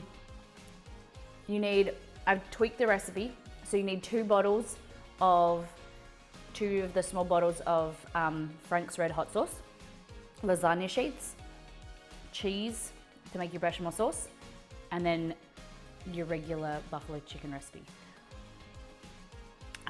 Oh, and get some blue cheese if you're inclined to like blue cheese. You can pop the blue cheese into the bechamel sauce and it makes it nice. But that's an optional step because I know a lot of people don't really like blue cheese. It just adds like a nice robust flavor to it, but you don't need it. Needs more mornay. Yeah, it's kind of like solidified a little bit, but yeah, more good. Needs more cheese sauce. I would be on team blue cheese. Look at this. Ready? See, this isn't solidified. This is solidified. It hasn't melted, but cheese sauce. Layer of cheese, pasta, and it's just like delicious. It is so good. I don't even know, I haven't Googled it, but I haven't ever heard of a buffalo chicken lasagna before, and I think you guys are gonna love it. I don't know if it's out there, I didn't Google it, but it just made it up for an idea that I had, and it is good. Very simple, and that is something that I want to create more of and do more, is create a master recipe. So for this, making a buffalo chicken and then showing you 4 ways how to use that buffalo chicken, whether it be nachos, whether it be burgers, whether it be lasagna, whether it be quesadillas. In the new cookbook, you have ragu, buffalo chicken, ragu, Caribbean beef, and pulled pork that all have recipe suggestions in there. Whether like there's burgers, there's tacos, there's nachos, there's lasagna, and just shows you how to use them. And just showing you that, like, once you make the recipe, there's a few ways you can use it. If you've got leftovers, this is what you can do with it.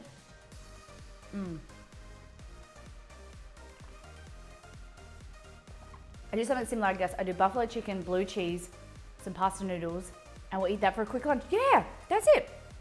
Just mix it with pasta. Yeah. And just doing something that is just really easy. I'm gonna say I much prefer this than the pancakes. Pancakes need a lot of tweaking.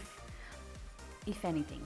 I don't know if oat flour, if it just should stay as whole rolled oats.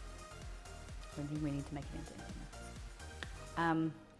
But I have pulled pork and more buffalo chicken. If you have any ideas what we can do with it, let me know. Didn't know to be using that. Okay. Now, we're gonna do the satay.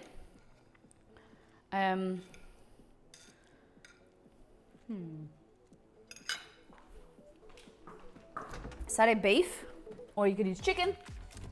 Completely up to you. And I also have something for later as well to make some, like, in Australia we would call them bounty bars, but you would call them almond joys.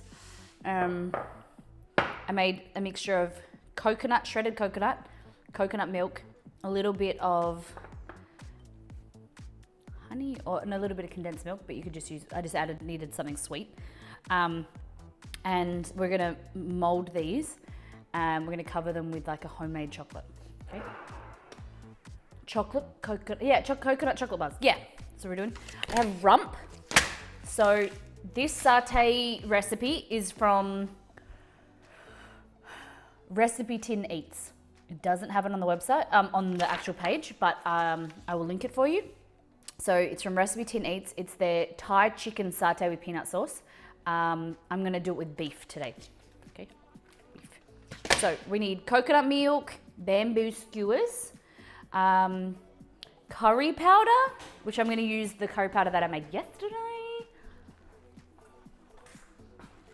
which I think is gonna be the one that I go with for the new cookbook, which is homemade curry powder. It smells amazing. We need some Thai red curry paste, some white sugar. Hey, thank you, Roselli.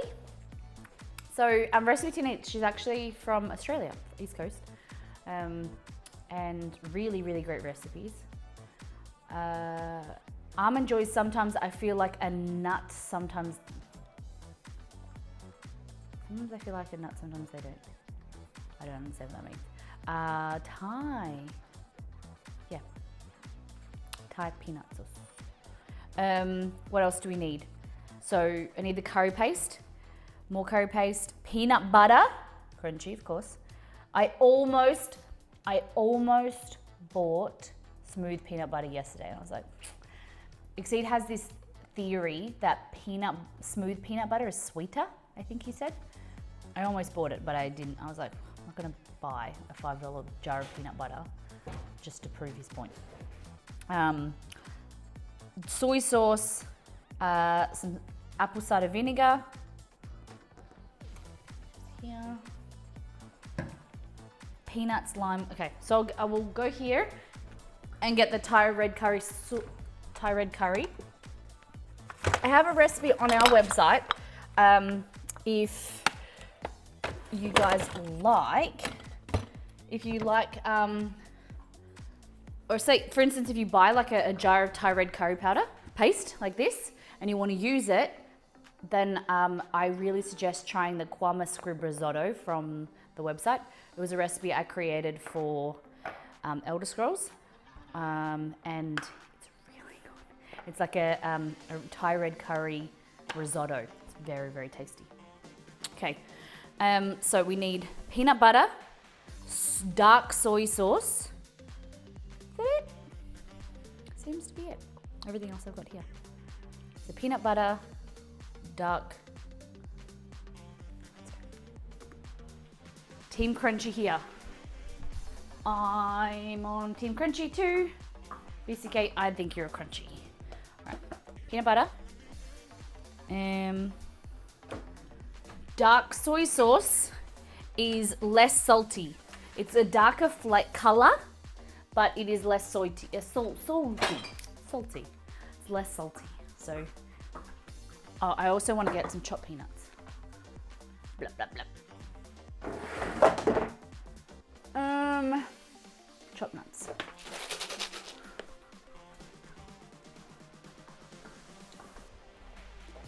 Kwama Scrib risotto. It's the Elder Scrolls one. I just spilled soy sauce all on the floor. From here, all the way through the pantry. Oh no, just from here. Damn it. Okay.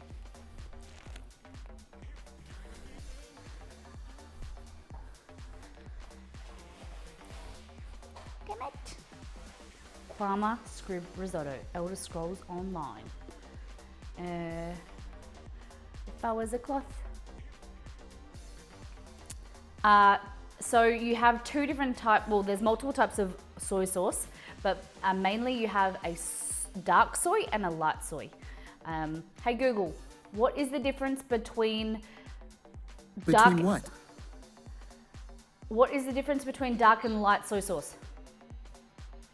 On the website garlicdelight.com, they say, light soy sauce is typically used for Cantonese-style stir-fries and dipping sauce, such as sauce for sushi and fried tofu. Dark soy sauce is sweeter, thicker, and full-bodied compared to light soy sauce.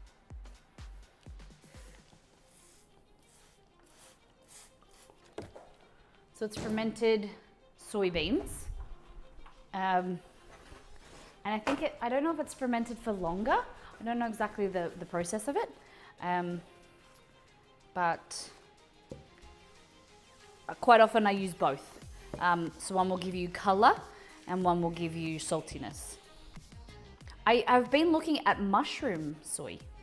I found an online grocer that I posted. If you guys are interested or know much about Asian cuisine or want to suggest some Asian snacks for me, I posted in Discord a link to the online grocer, and I'm going to do an order because I want some chicken stock powder mainly because it comes in a kilo tub, but they also have some snacks and condiments and things.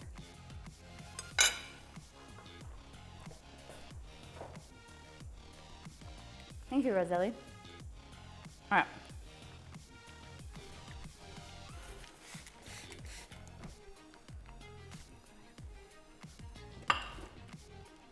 Cool. Legend. So that recipe is the climate scrib risotto. It's really good. And there's a whole bunch of other recipes, all free recipes on there, sponsored by different companies, or made for myself. Well, they're all made by myself, but just free recipes. Focaccia is the most popular recipe on the website, but there is apple tea cake, there's donuts, pancakes, naan bread, sweet soy savory, whatever.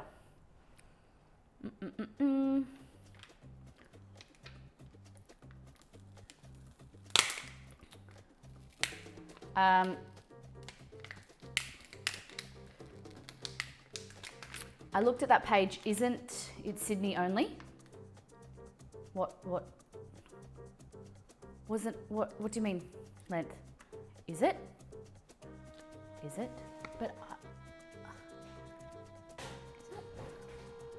the Asian grocer. I put my address in there and they said that they'd send it to me. I was looking for the whole website. I was looking for their location. I could understand that. I said to Exceed, it feels too good to be true. If there's anything on there, look at the website, and if there's any suggestions, I'll find them somewhere else. Because I put my address in there and it said different prices. It says 13. There was a $5 delivery charge. So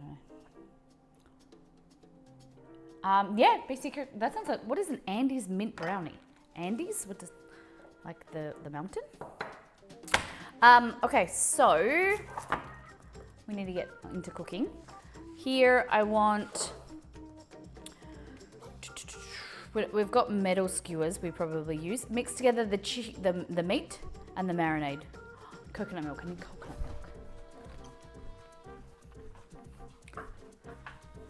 milk. Coconut milk. Buffalo Soldier. Andes mint is a candy. Okay, green in the middle and then chucking on top. Interesting. Okay. So marinade. Here. So is 1 tablespoon of this curry powder. There. Then teaspoon of sugar. There. 2 teaspoons of the curry paste.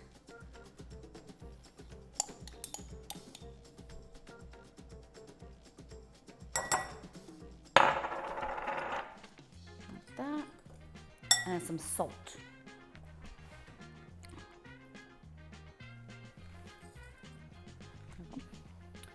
We're going to chop up this beef and let that marinate.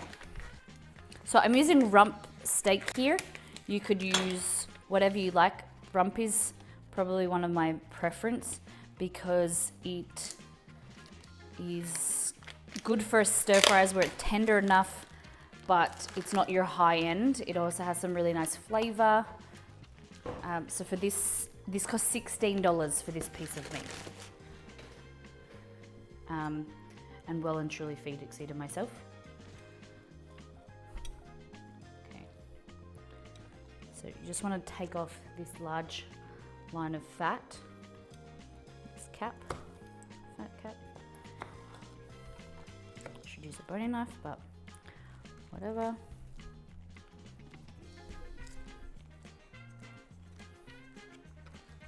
Cool. Now, so what we're going to do is we're going to thinly slice it. Oh, sorry, not thinly, just maybe like 1 centimeter slices, half an inch, because then we're going to put these on a cube it. We're going to put these on skewers, okay? So put it directly into your marinade bowl.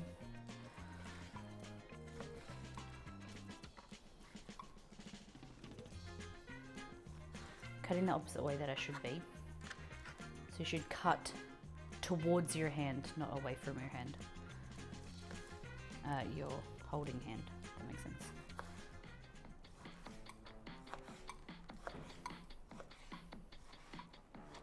Like that. So the Andes, is this Andes chocolate? Is it common?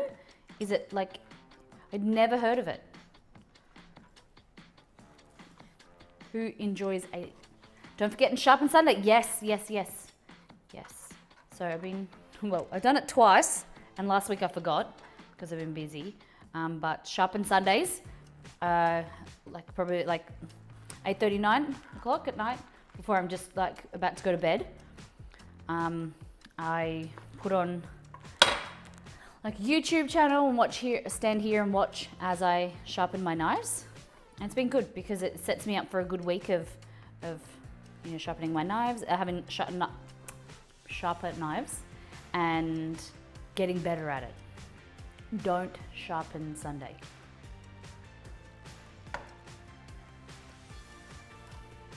I've got to do it because for so long I've been so nervous about wrecking my knives that I haven't done it, but then my knives deteriorate. So I think I have possibly ruined, not ruined, but I blunted my serrated knife. So I have to figure out if I can do that myself or I have to get it professionally sharpened. That's wrong thing. I think I did the wrong thing.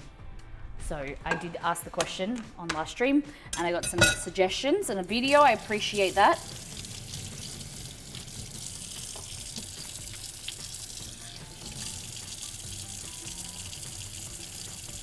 Wash my hands after stitching the meat.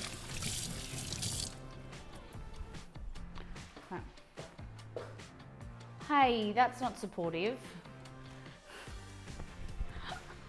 No, I don't take bets. I'll do it. I'm gonna add some. You guys know me too well. Shut up.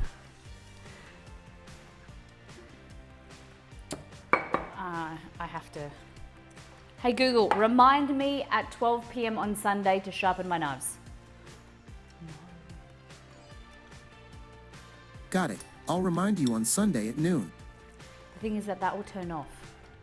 So I won't get the reminder. I cannot set reminders because that Google Home turns off and I don't think it sets a reminder on my Google account. I don't know. Do you guys know? Are you familiar with reminders on your Google account? Is it just set with that Google Home because it turns off when we're not streaming. Okay, so that is your beef. That is your beef. Looks good. So you can do this with chicken. Probably do this with turkey if you wanted to, or pork. Oh, look at that.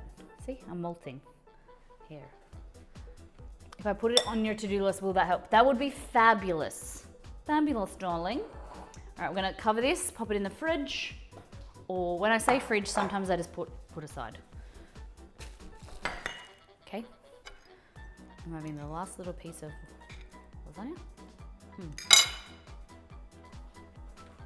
Now, mix together the chicken and marinade with a quarter of a cup of coconut milk. I was thinking it was very dry. Okay. How much? 400 grams of coconut milk. Should I open the whole one? I hate opening a full tin and not using it. Everyone needs one wrecked kitchen tool. That's their lucky whatever.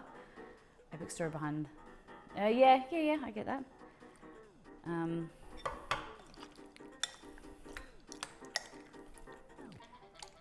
For us, there's a few things that, like we have tripods that have like burn marks, or like the tripod that camera is on right now, it has like paint on it, and that's like, it's a remembrance of like the old kitchen, because it was used to be used on the green screen, like in front of the green screen, in front of the stove. So there's some really cool things that have nice memories to them. Okay. Now, I'm gonna coconut milk, put aside. Peanut sauce. So 2 tablespoons of curry paste, peanut butter, sugar, soy sauce. Okay, so another bowl, smaller bowl. Do it on the side. Okay. I thought I would just put this there while she was figuring out which to set the reminder. Oh, thank you. Good thinking. Now, dark soy. I'm just thinking, oh, it says 3/4 cup of water. So I'm gonna put some water in this jar so that I can shake it and clean it out. Cool. That's your curry paste, curry water. We didn't end up come to a conclusion. Australians, for recycling, do you need to wash your jars and your bottles and things like that? Like I just put that glass jar in the recycling. Is that okay? I always get nervous because I don't know what, I'm new to recycle. Oh God, now I've got hiccups. I'm new to recycling and I want to do it right. You wash them? Katie, you're the second person that's told me that. I tend to rinse. It's just so much longer, it's more steps. I think we have to wash them. Oh God. According to Google, if empty jars, bottles, and cans visibly residue within the container, you should rinse them before tossing them in the recycling bin. This doesn't mean you need to break out the dish soap and sponge. You just gotta kind of like rinse them. I don't like full wash them, but I have a dish, but I clean them out. Okay, makes sense. To recycle your own, they say you have to, but I don't know about the actual bins. Okay. Like to take them out, I suppose because it gets stinky, right? And they don't want the recycling centre to be stinky while they're waiting to process it. Yeah, makes sense. Now, we want soy, dark soy. So it's a little bit thicker and syrupy. You could substitute it for ketchup manis, which is an Indonesian ketchup soy, like a sweet sticky soy sauce, if you wanted to. Now we want 3/4 cup of peanut butter. A little cheat for substituting coconut milk is to dry toast some shredded coconut, add it to a pot, simmering milk. It gives a subtle flavor and does the trick. A little cheat for substituting coconut milk is to dry toast some shredded coconut and add to a pot of simmering milk. Okay, I understand that. this has been me sitting here for me to talk to you about. I am in love. My biggest favorite cocktail is an amaretto sour, other than a margarita. And I've been researching that you can make your own amaretto. So this is the beginnings of a almond extract. So basically I toasted some slivered almonds last night, and I didn't have any vodka, so I've used white rum. Just need a plain alcohol. And I'm gonna leave this in the jar, shake it every 2 days, and leave it for 2 months. But in the meantime, I'm gonna make some amaretto with some I gotta check if like some good almond extract, and then make some amaretto from there. So like I need to get some vodka and a few ingredients, and we're gonna try and make our own amaretto. What do you think? Hopefully it works out. It's also that the food residue goes into the glass and then limits how they can reuse the material for, I think, okay, makes sense. In my town, America, if you don't rinse them, then the recycling company will send you a nasty hate mail. But how do they know where it's from? Like, I've thought about that with, putting things in the bin. They don't know where that, like, once it's picked up, they don't know where it came from. Unless the guy who is in the truck is watching the bin be emptied and he goes, oh my God, that's got garbage in it. I'm gonna, remember 6440 Street. Or whatever, I'm not telling my real address. And then we're like, Molly, we have a report of garbage going into the recycling centre. You have to pay your fine. And now I've ruined 2 spoons. I always tell Exceed you can't double dip once you need a clean spoon.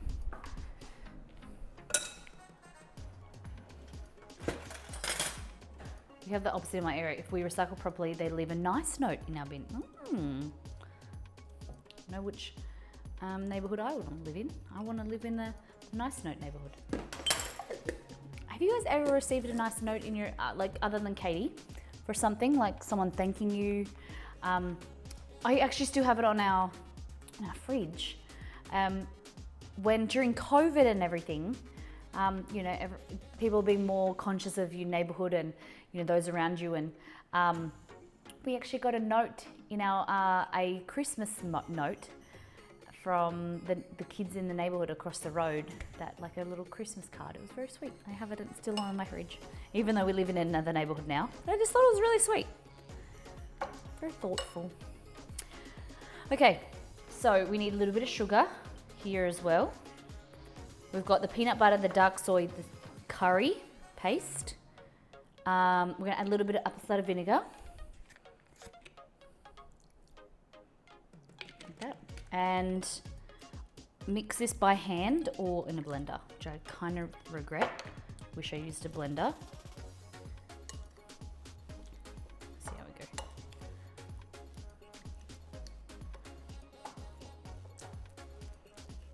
It's kind of not mixing the fat content in the peanut butter.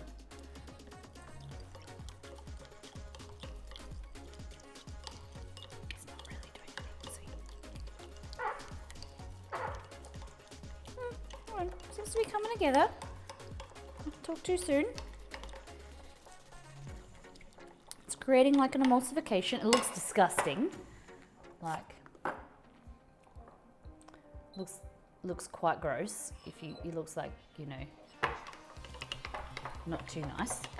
But hopefully, if we keep mixing, it will come together into a nice peanut sauce. Yes.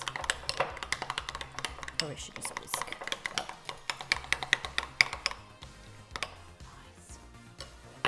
Ooh, that is good. Damn. That is really good. Oh. Yum. Those are really tasty. Big fan, big fan. Okay, if I had a hair lucky, I'm gonna do a lot of leaning over, so I'm just pulling my hair back.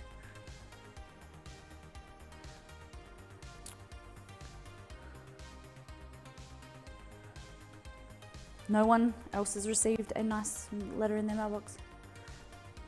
Okay.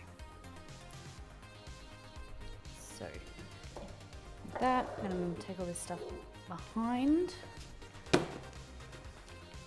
So how come they wanted coconut milk? What do I need all the coconut milk for then?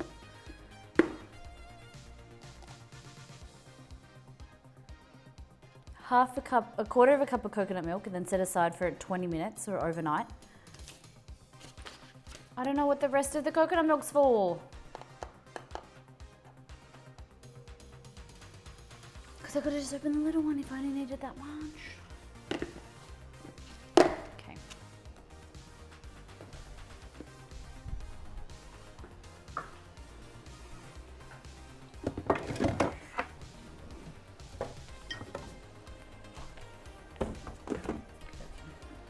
So we're gonna grab some skewers.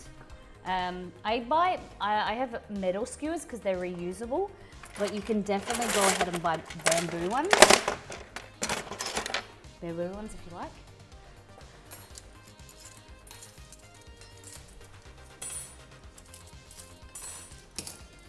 I do recommend the thicker ones if you are, I have rid of both.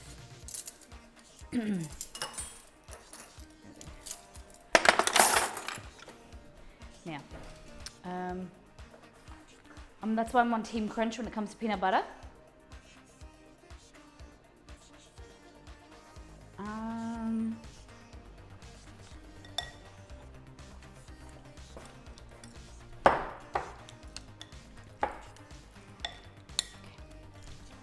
So, cast iron, no cast iron. What do you think? Let's do cast iron plate. I don't think I've used this on stream yet.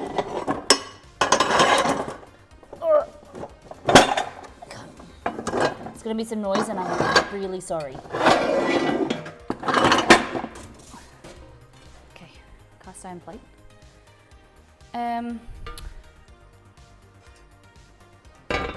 don't know how this is gonna work. Unless you wanna, I wanna cook off screen, but okay. These are the options. I've got some spices on my bench, but okay. The options here are cook with one. That's one big one, or put it over two, and it'll be here. What do you think? Because that will get two heat elements. What do you think? I think we go with this. Seriously wish I could flip this around. I didn't pay, it's so funny. Everything else I thought about stream in other, like designing the kitchen, except I didn't even think about positioning of the hot plate.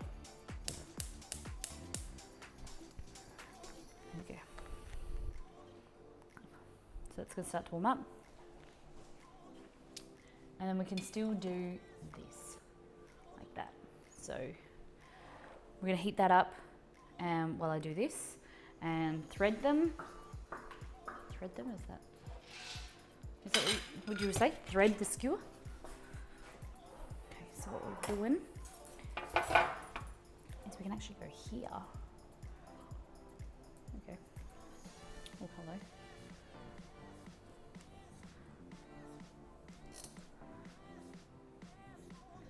There we go. Now, so you want to grab one piece of meat at a time, skewer that on, push it in, get another one, clean hands, remember.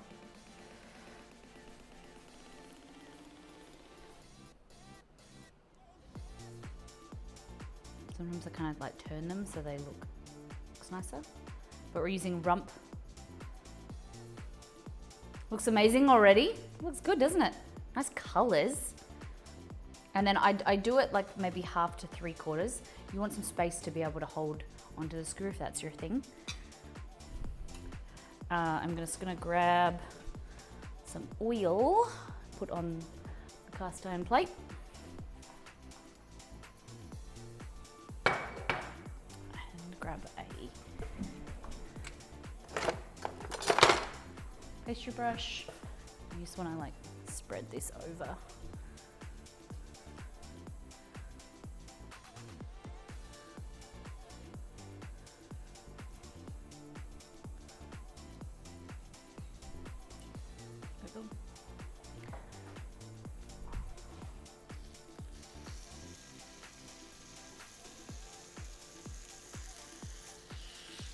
There we go.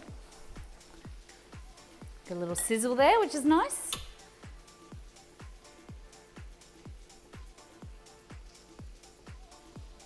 Cool ability to be able to do this type of thing.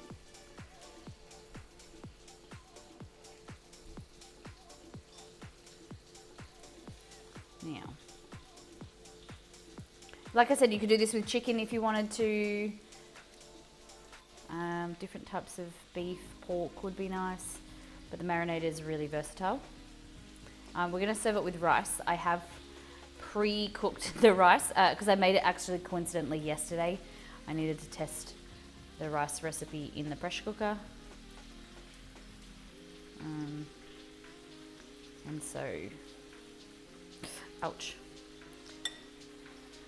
Guys, one thing that surprises me that people don't do is add chicken stock or vegetable stock powder to your rice as you like before you cook it. It adds so much flavor.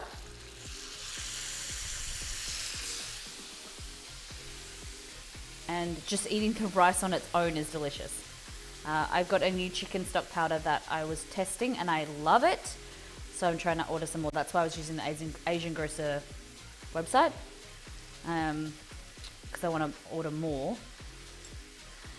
At like bulk, you know, so the larger container I found is 1 kilo. But adding chicken stock to your rice is such a good way to add flavor. Delicious. Hey, M. Pottsler, thank you for 3 months.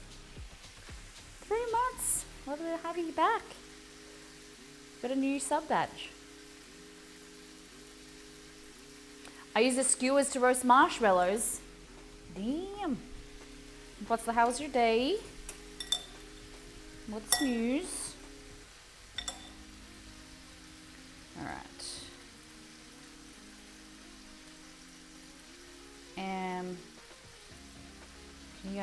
Can you hear the sizzle?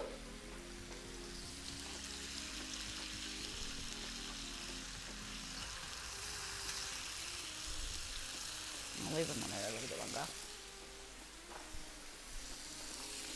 Damn. You had some vegan buffet for dinner.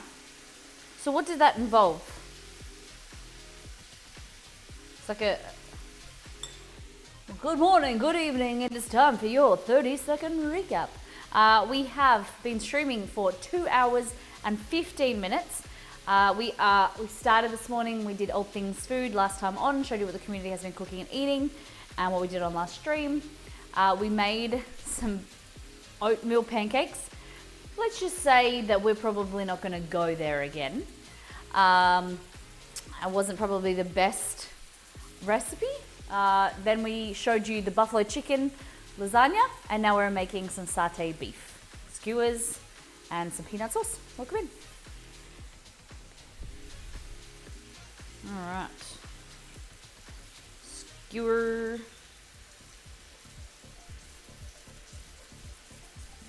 So we want to get them nice and cooked. I might increase the temperature actually, just because you want them, you know, depending on your personal preference, you might want them medium rare, but then nice and crunchy on the out, like, you know, add some good browning on the outside.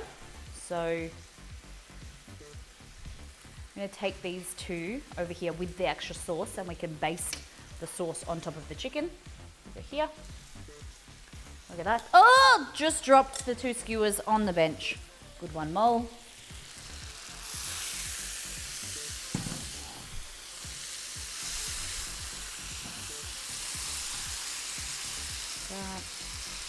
For someone like Exceed, he would like the meat well cooked. For me, I like it high temperature, cooked on the outside, still kind of medium rare in the middle. Okay. So we got this guy. Turn him over. Looks good. Yes.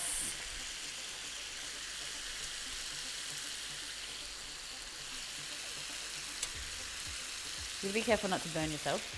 Better to use tongs. I just gotta wash my hands. What do you think, guys? Looks good? Mms in the chat. Mms in the chat. Mms in the chat. Hey, green eyes. Like it medium well. That's all good. You know, you can't. What does Kate say? You can't yuck someone's yum. Thanks, Bottles. Rosalarita, Mrs. Razor. All right. Now, I'm gonna get my tongs. Ugh.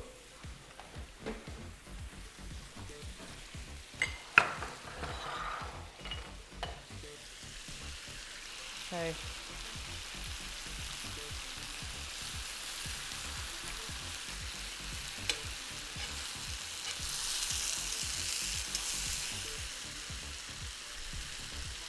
accidentally pulled this one off.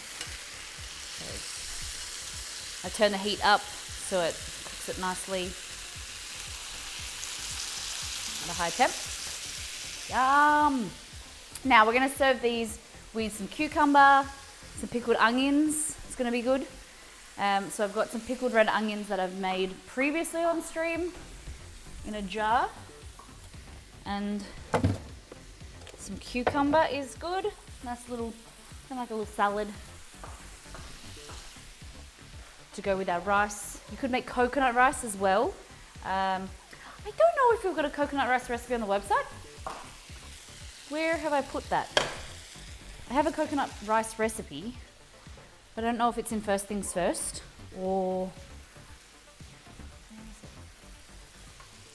Put that in a bin, not bin,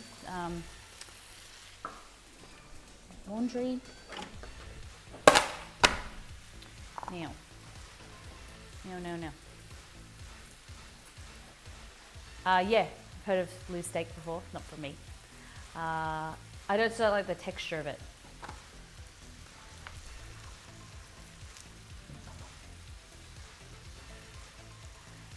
We all call Dad's meat burnt sacrifice. I like that. I could eat the entire jar of onions themselves. Yeah. So this is red onion, but I actually, what happened? Something I had to take off. I had to rinse it or something, and the purple tinge kind of came out. Which is a bit unfortunate. But they're pickled red onions. Okay, so then some nice just slices. But this would be really nice with a nice coconut, more like a sticky rice, savory sticky rice.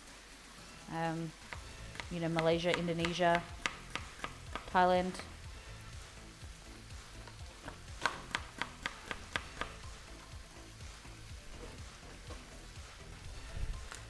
Cool. We're back here. Yum. Steak tartare. I've had steak tartare once. Not really for me either. Damn. This is good when cooked over the coals as well. If you like camping or barbecuing. Coconut jasmine rice. Okay, from Uncle Ben. Nice. Yeah, I've tasted steak tartare once. It was alright, but probably wouldn't have it again. Okay, so we're gonna go here. It's so funny, to me this is so yellow. For you guys it doesn't look very yellow at all. So these skewers like this.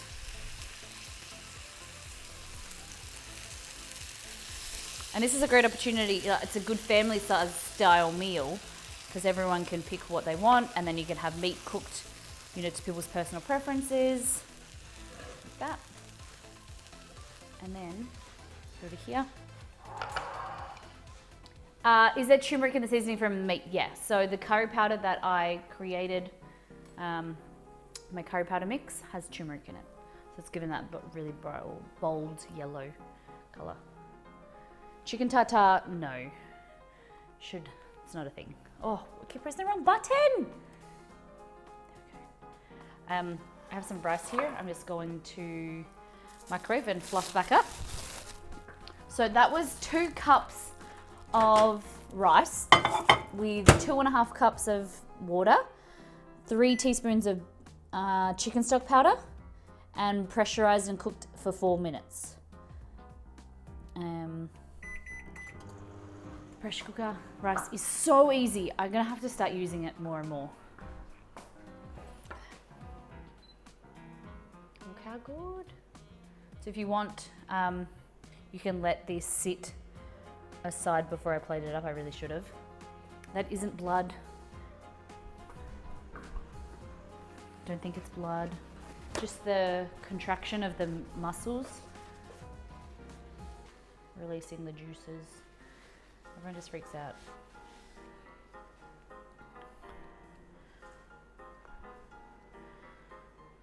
Just need to let it rest. Like in a steak, in a whole piece of beef, it wouldn't really do that, but because the beef pieces have been cut, they get released a lot easier. Alright,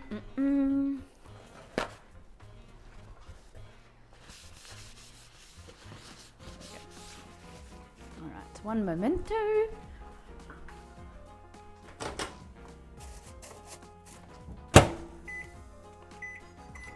Rest a little bit longer. Yeah, I'm surprised Chester's not sniffing around. He's in Exceed's office, so they must be napping. So, fresh cuke. Is there something that you guys have been craving or eating a little bit of recently? You know, you've been kind of like your go-to meal. I want to hear about it.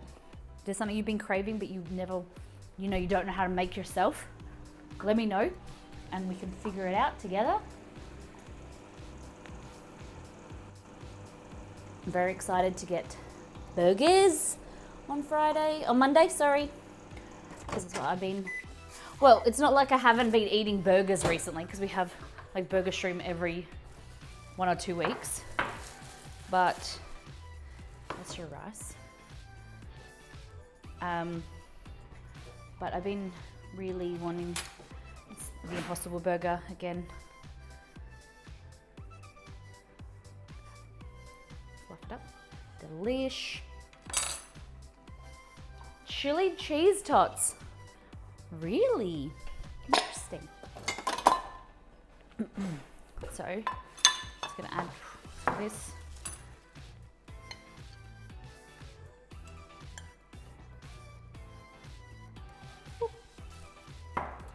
Fresh, oh yum! Yum fish. I really want to get better at my technique of doing the fresh spring rolls because I'm not a really good wrapper, or I roll them and they don't really look pretty.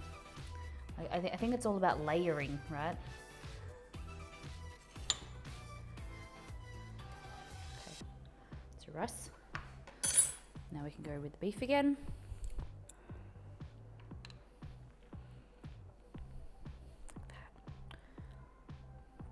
So ideally, I think that I would have preferred more color, like some more grill marks or whatever on the beef, but looking pretty good.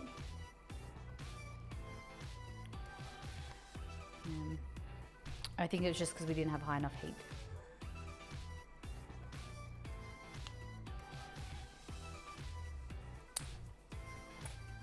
Now we want pickled onion. Just kind of add some nice sweet flavor,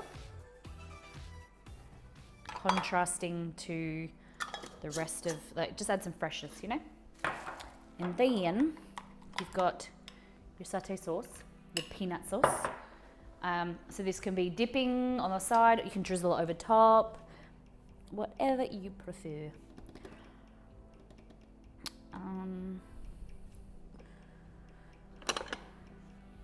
Let's go dip. Breaks up the heaviness. Yeah, that's it. Exactly.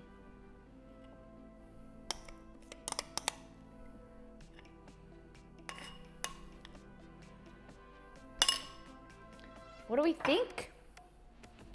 What do we think, guys? So there's multiple ways you can eat this. If you want, you can just get, like, if you're eating like with the family, give everyone like a little bowl like this. And so for instance, grab that, pull it off. Let's go with some rice, a little bit of rice. Satay sauce, peanut sauce.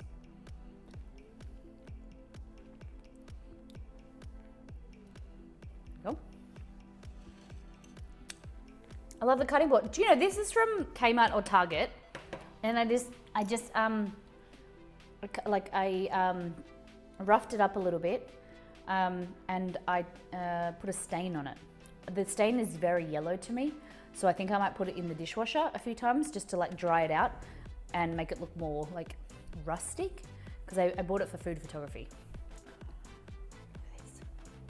Mms in the chat. Mms in the chat. Declan and Mrs. Razor got it. Look at this.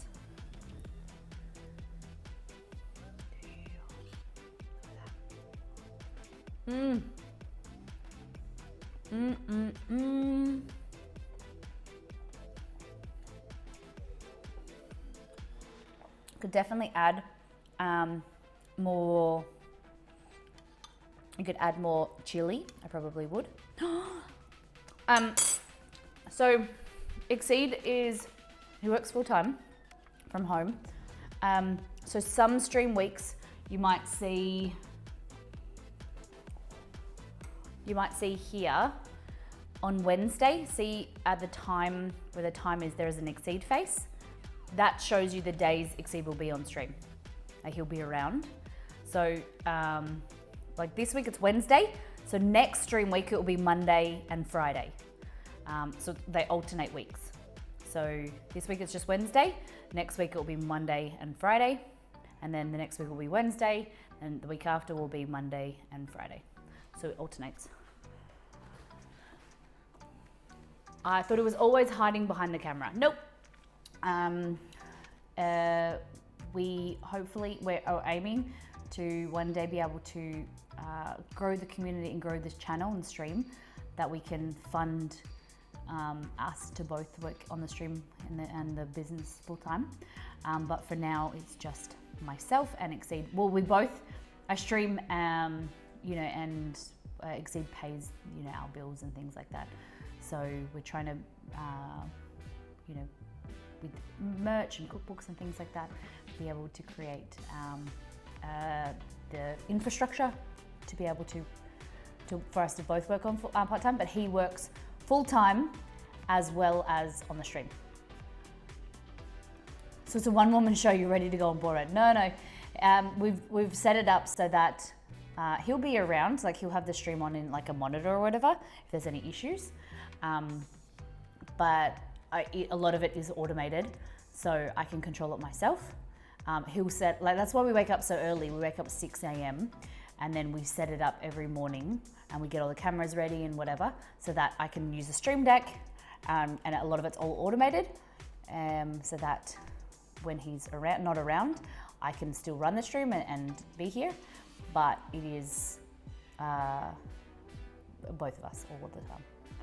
Even though he's not around, he's around. And he's just incredible with the things that he does on stream, and the ability for me to be able. You guys see me, but for me on stream, he is like running around like a madman, and he's the one that it wouldn't be this community wouldn't be what it is without him.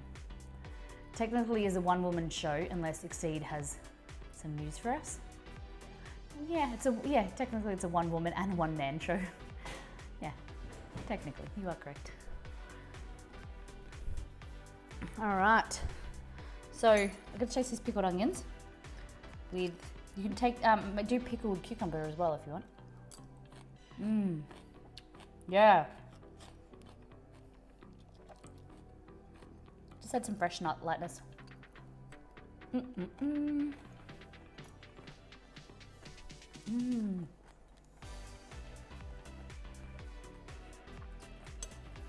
So good.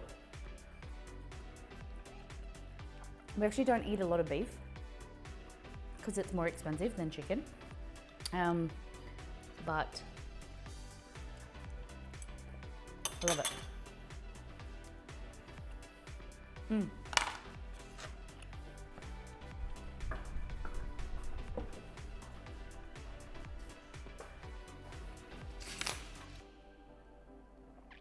It's like beeping down the street or something. It sounds like a car beeping like angrily. Oh, I forgot to add. The skewers look awesome. Thanks, Wolf. You know, you can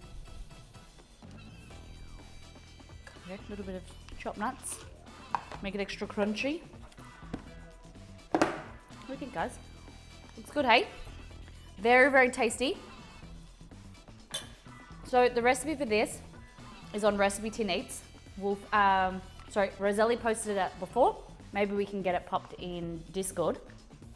But try it out. Chicken, beef, whatever you like. Yum.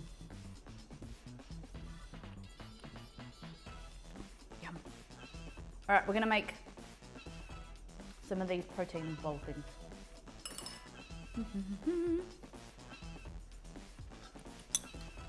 I'm just gonna sneakily eat this last bit here on my plate. Would you guys try something like this? Is it down your alley?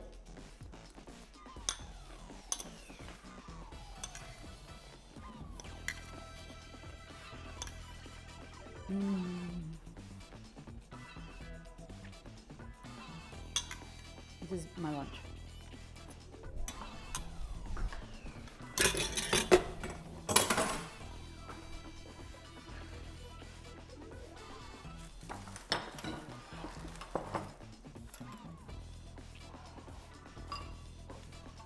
After all that, I have this whole tin of coconut milk. I don't know what to do with it. This is why I buy these mini coconut tins, because you only are using a little bit. These are like 75 cents. And then you don't waste as much. With this, it's like 3/4 full! Because it said in the recipe 400 grams or a 14-ounce can. I'm gonna have to make something with it, coconut milk or coconut cream. No, coconut rice over the weekend. I wish I could plate as good as you. What? There's nothing in this. Just little bowls, just to separate things. It just looks nicer when, you know, so it doesn't spread. Little bowls and little skewers. You could do this. Green eyes. It takes a lot of practice to learn plating. Nah. I think it's just, my plating skills. I appreciate your compliment. I will take it, but I think that my skills aren't as good as a lot of other people, like the chefs on Twitch, like Chef John Reed and Happy Chef and things. Yeah, thank you, Polter. Potzler. I don't know why I keep saying Polter. I don't know why. I don't know. Let's make bliss balls. Have you ever tried dried coconut milk? There's a thing called dried coconut milk, like coconut milk powder. Coconut milk powder. I've tried, I've cooked, I've got, I don't think I have any more, but I used to have coconut milk powder. I used it in, oh my gosh, what was that recipe? I don't even remember now, but it was really good. I remember it was on the back of the packet. It had this recipe and it was really great. It's like a coconut cake, I think. Little Man's heard you say coconut milk and he asked if you're making coconut chicken tenders. They're good, they're on the website. No, Sneal, we have, makes it easy for small amounts. That's a good idea. Yeah.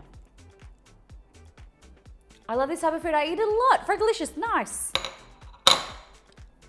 Oh, so guys, the recipe is from Recipe Tin Eats for that. And I'll pop it in Discord.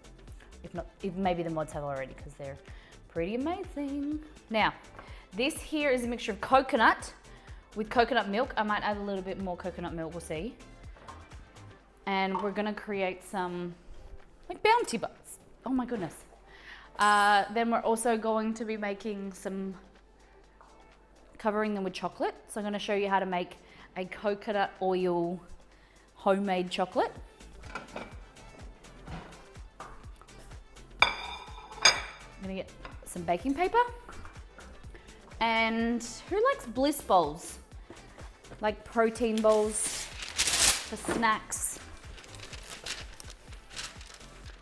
Now, so what I wanna do, this is like semi-sweetened, but I just added some shredded coconut to some coconut milk with a little bit of sweetener. Then cooked it on the stove for a little bit just to soften the shredded coconut. And all you want to do, just make sure mix in that extra coconut milk I just added. You want to grab like a spoonful. And basically you want to be able to compress it. It's a little bit hard. Compress it. I want it to be sticky, you know?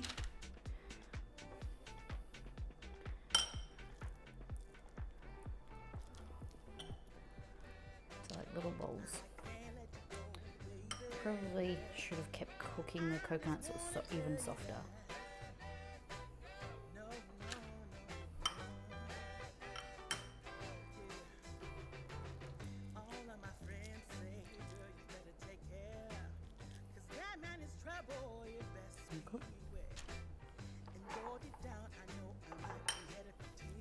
And then I'm also going to, do you think a raspberry or passion fruit?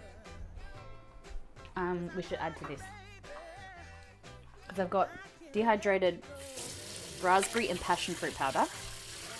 What do you think would go better with coconut? I'm thinking raspberry, but I'm open to your suggestions.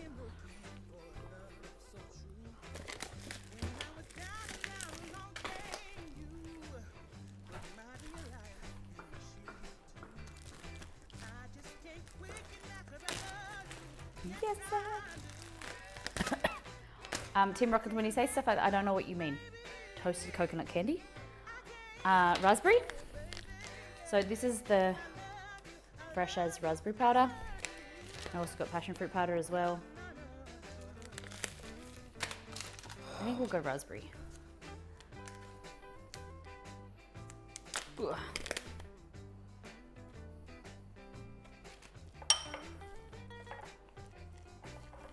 Just a little bit. Goes a long way. Adds a bit of colour, hopefully. Kind of like a Australian cherry ripe, but raspberry. You can get raspberry powder, cherry powder like this. Yum. A little bit more.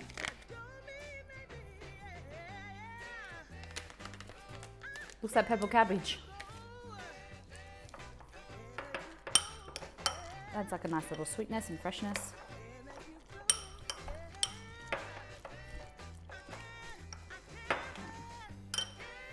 Same type of thing. Whoop. them on the tray.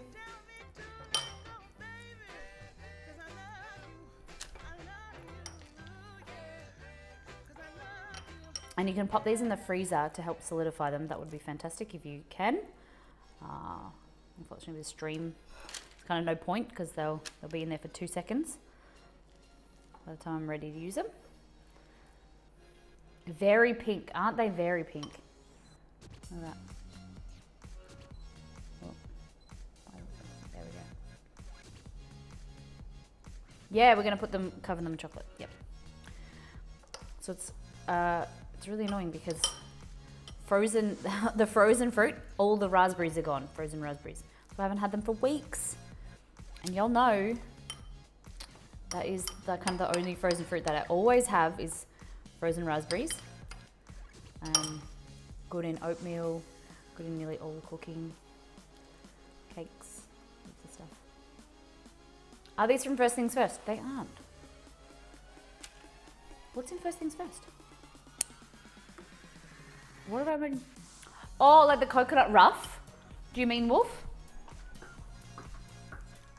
It's kind of like the coconut ruff, but instead of like a block, it's going to be like balls.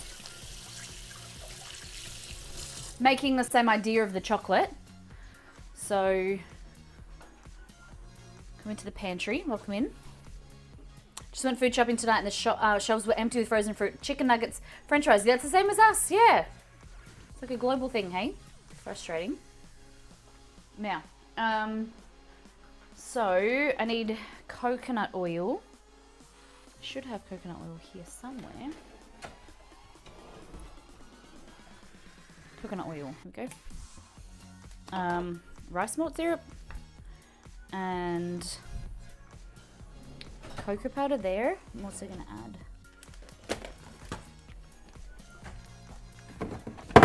Alrighty.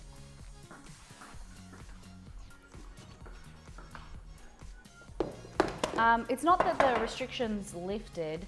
It just means that people like just the transport and the availability of them getting to the location, or the companies not having staff to produce at the chicken nugget factory. Like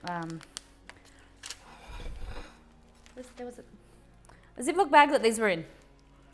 What are they? Okay.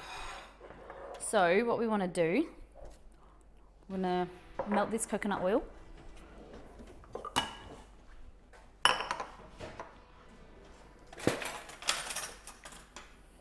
Yeah, it's just ongoing supply chain issues, yeah.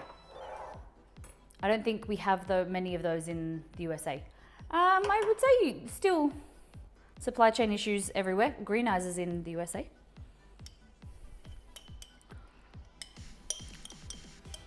Alright, so coconut oil, a little bit of sweetener, agave syrup, rice malt syrup, whatever. Rice malt syrup is less sweet, but maple syrup, I'm just using this because I have it, but maple syrup is good.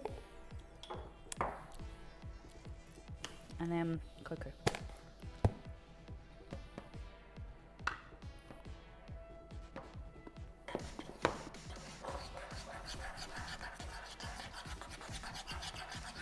I'm going to melt this, kind of heat it over the stove or in the, oh, that's a little bit of too much cocoa. Heat it over the stove or in the microwave to help melt the sweetener. Warm it up, bloom the cocoa.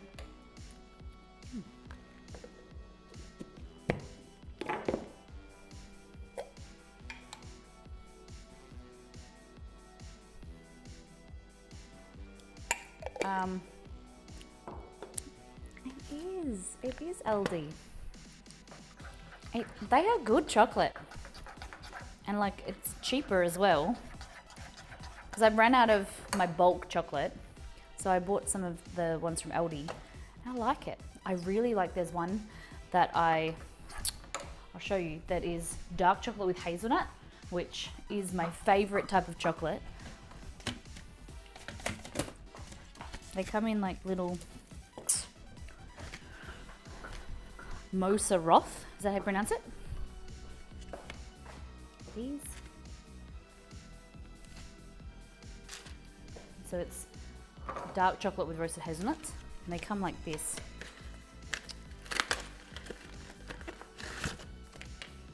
They come in like that. So, you know, this is dark chocolate, and I just like have half or one of these with like a coffee in the afternoon. Nice. Coconut dark chocolate. Ooh, okay. Yeah. So there's a chili chocolate one, and so I bought some like 70% for cooking, and then I also wanted to try this one too. Nice. Oh. All right, so I'm just heating this. I miss hazelnut chocolate. Found out I'm allergic to tree nuts. That's unfortunate. I thought about, okay, does anyone know anything about gardening? I'm trying to eventually, you know, our plan is to like do some landscaping and do our backyard. How big is a nut tree? What can I, like, I'm trying to think of like fruits and trees, fruit trees and things that I can plant in our backyard. Like, I know almond trees grow quite large, walnut trees, they're huge.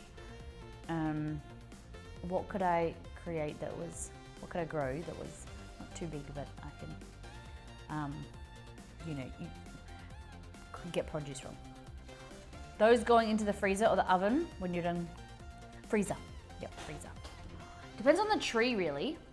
I'm thinking of getting some, what are they called? Like the small mandarin, mandarin tree. I'm thinking a fig tree would be good. Fig tree would be fantastic. Blueberry bushes, yeah. Dwarf trees, that's it. Kumquat, I'm not really sure on a kumquat. I don't really, I don't know if I'd utilize its fruit very well. But they are good for the like birds and around, right? At the moment we have like 8 bottle brush trees, and they drop bottle brushes. The birds, and they attract all the birds, which is beautiful to watch. But you know the birds, they come and they land on the tree, and then with their beak they bite off that's where they're all going maybe. Because what they do is they fly, they get on the branch, then they use their teeth and they break off the flower, then they sit there and eat the seeds, and then they drop it and they fly away.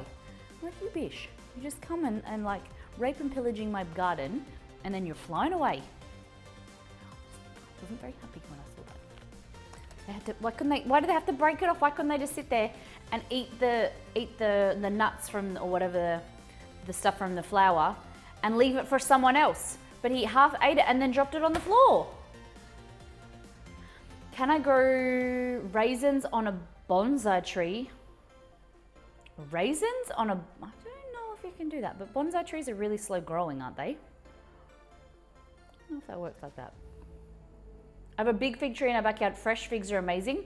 We have so many. Okay, Frogalicious, can you send me a photo about how big it is? Like, how much room do I need? Get one of those electric owls. Oh, it's heating up. Probably shouldn't let it heat that much, guys. Electric owls that have lights up when the birds come. No, I love the birds, but they're messy. I want them to be around, but not messy. Gotta teach them some manners. Yeah, so eventually planting we want to probably remove the trees that are there, because they're quite large and they will grow quite large. So maybe keep 1 or 2 of them, and then if they're just taking up like a meter space along the wall, we want to fix the wall up and then plant some trees and some raised garden beds. Since I used to have raised garden beds, but they were quite low. But at the moment, I have pot plants sitting on a raised cupboard kind of thing outside. And it's like this height, and it's so good because you don't have to bend your back, and you can tend to the soil and water them. And it's like hip to waist height. And it's just so much nicer than having to bend down all the time. All right. So that is your homemade, in quotations, chocolate. So what we're gonna do is gonna put that in there. Yeah, grow boxes, those are great. Yeah. But from, you know, I don't know how long we're gonna be here, if we're gonna be here for, you know, 2 years, 3 years, 20 years. So if I'm getting old and my back is sore, I wanna have raised garden beds. Dwarf fruit trees are pretty small.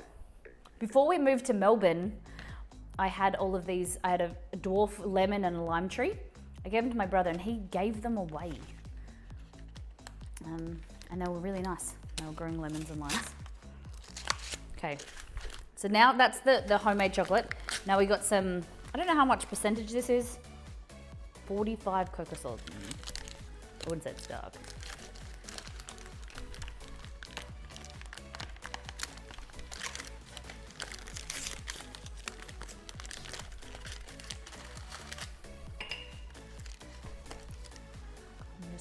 Popping it in here. You don't see in there?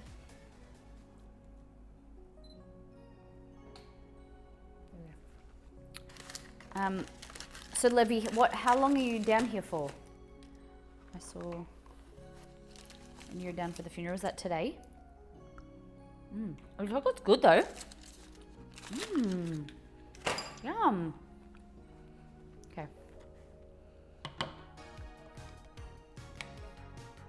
Oh, this chocolate's really smooth. Yum. I just wish it was darker. I would call this semi-milk, like it's basically milk chocolate to me. Just till Monday, funeral today, getting ready now. Okay. I'm thinking of you. I'm really sorry to hear. My thoughts are with you and your family. I hope it's a beautiful service.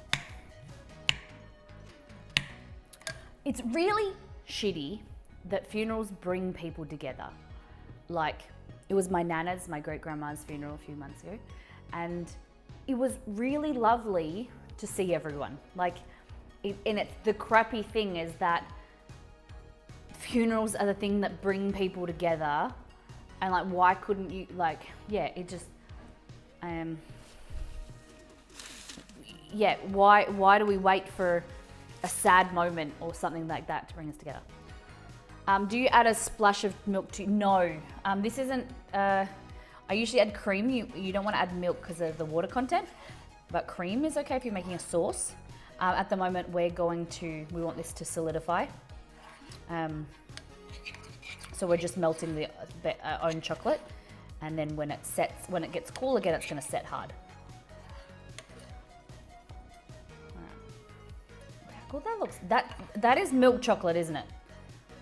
It's like a higher percentage milk chocolate, which I love. Yum. Yum, yum, yum. So basically, we have that, and then this is coconut oil based. So, whoop, hello. Okay,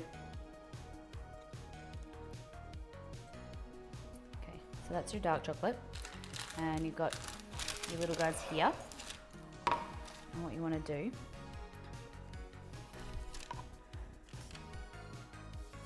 you can dip them if you wanted to. This coconut oil is a little bit thin because it's so warm. But usually what I would do, if these were cold, what you can do is just pop them in, let that solidify, and then do another layer again, and just build it up.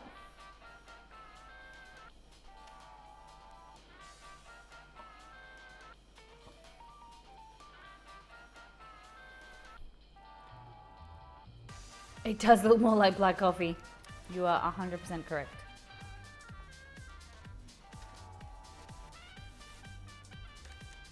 And there's heaps of it. So you'll see the difference here. See you, Em. See you, Em. See you, Sam. Have a great day. What we're gonna do. Just trying to get into there. Grab your this.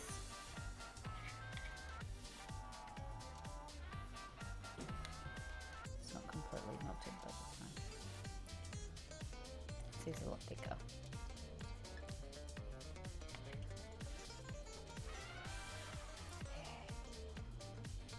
Put that on your plate. Next one.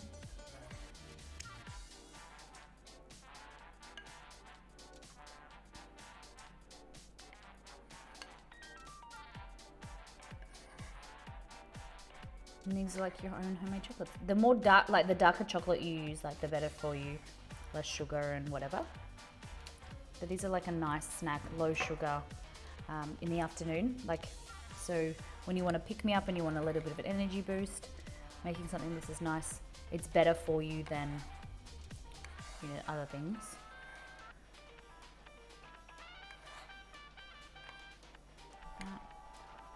A little bit soft, that one.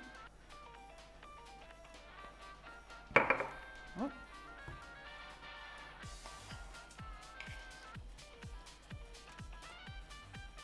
Oh, now it's going a bit messy.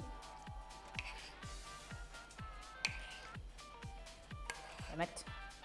Damn it. Alright, we're just going to mix that in. It's going to be like some coconut rough from First Things First. I might add that one as well. Darker, more antioxidants, yeah. And definitely very antioxidants. You know, oxidants are just so bad. Look at that. A little bit of raspberry in there's good.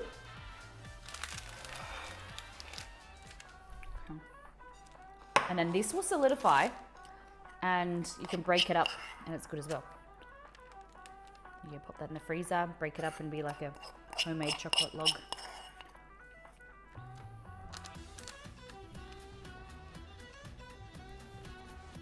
And then what you want to do,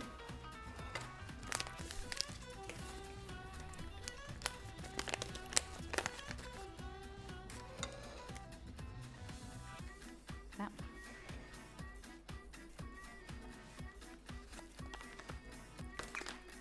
Yeah, silicone molds are perfect. Yeah, silicone molds are great. And then get these guys. See, they just haven't solidified enough because they need to be frozen. And then dunk it again.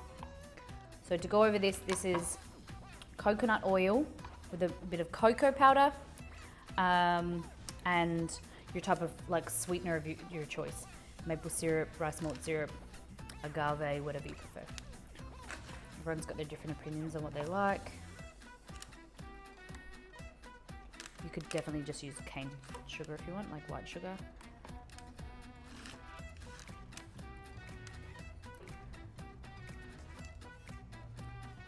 And then pop it into the freezer.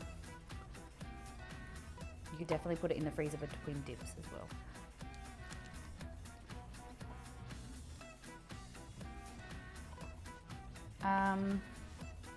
Yeah, you don't want to add too much coconut oil. Everyone's digestive system's different. Chocolate crackles, yeah, for sure. So what I would do is pop this in the freezer, and then when it comes out, just drizzle over more layers of this, and then it will build up, because it will be colder. You need to make sure that you mix it, because then all of the sweetener has dissolved and sat at the bottom. Okay. See, that started to solidify slightly. Looks good, hey? All right, we'll pop that in the freezer, and then I'm going to make proper protein balls with some nuts.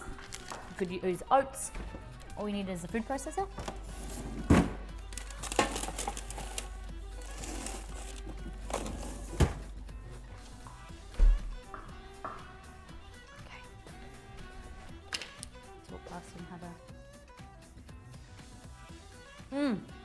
Yum. Yeah, in the fridge overnight if you don't have a freezer. Yeah. or just the freezer for a few hours.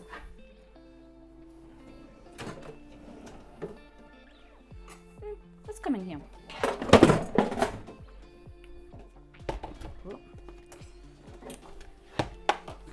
That.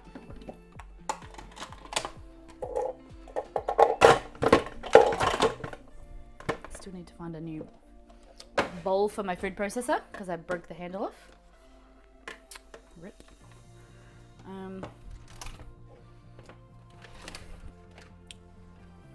Do this one here, like that. So now you want to decide what flavors you want. So usually my base is usually almonds, but you can use peanuts. Hazelnuts are really good. Like that. You could add oats, as I said. Coconut, unfortunately, well, there's a tiny bit left of shredded coconut. There's none in the grocery stores at all. So I'll just, coconut, use it all. Go hard or go home. Now, I'm going to use the rest of some of this coconut oil that's here and the sweetener that's in it. That. What else do we want to add? Coconut. I have some desiccated coconuts, so let's go with that too. Oh, to keep it together, to bind it, we're going to add some medjool dates. So you want to take out the seed in the middle. Take out the seed. Just show this. Yeah, that's fine. Some are sweeter and softer than others. I didn't realize that there's thousands of different varieties of dates in the world. Like Arabic dates. Incredible.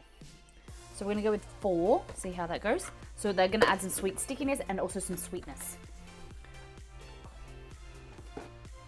Okay. Here you can go ahead and add more nuts, dark chocolate chips. Could even add sesame seeds if you want a little bit of nuttiness. It's gonna go here. And then we're gonna press.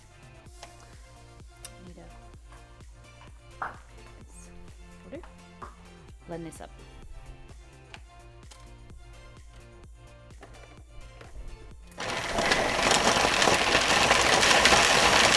Is that too loud? I might mute myself.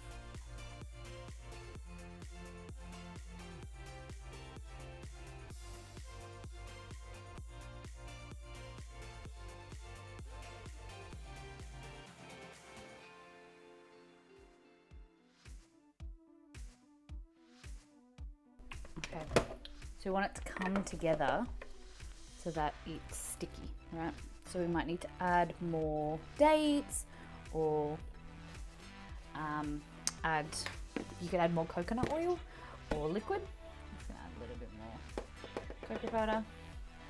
I'm gonna go in with maybe 2 more dates. It may just be needing more blending. You know, as it blends, it will break down the nuts and whatever. We'll just add 1 little date actually. There.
And then I'm just gonna add some protein powder if you want. What have I got?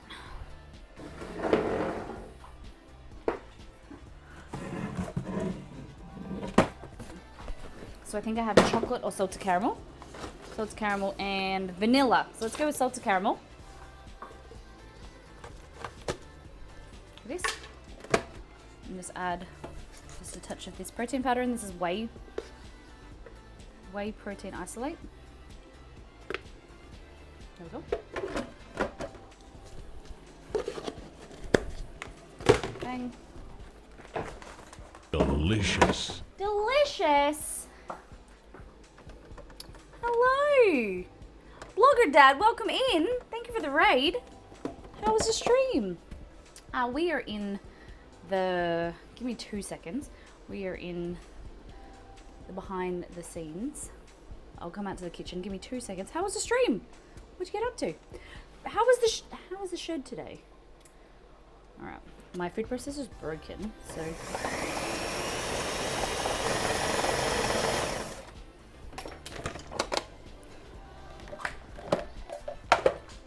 Hello, welcome in, guys. Welcome in. My name is Molly. We are a cooking stream. This is all we do on this channel, food-related stuff.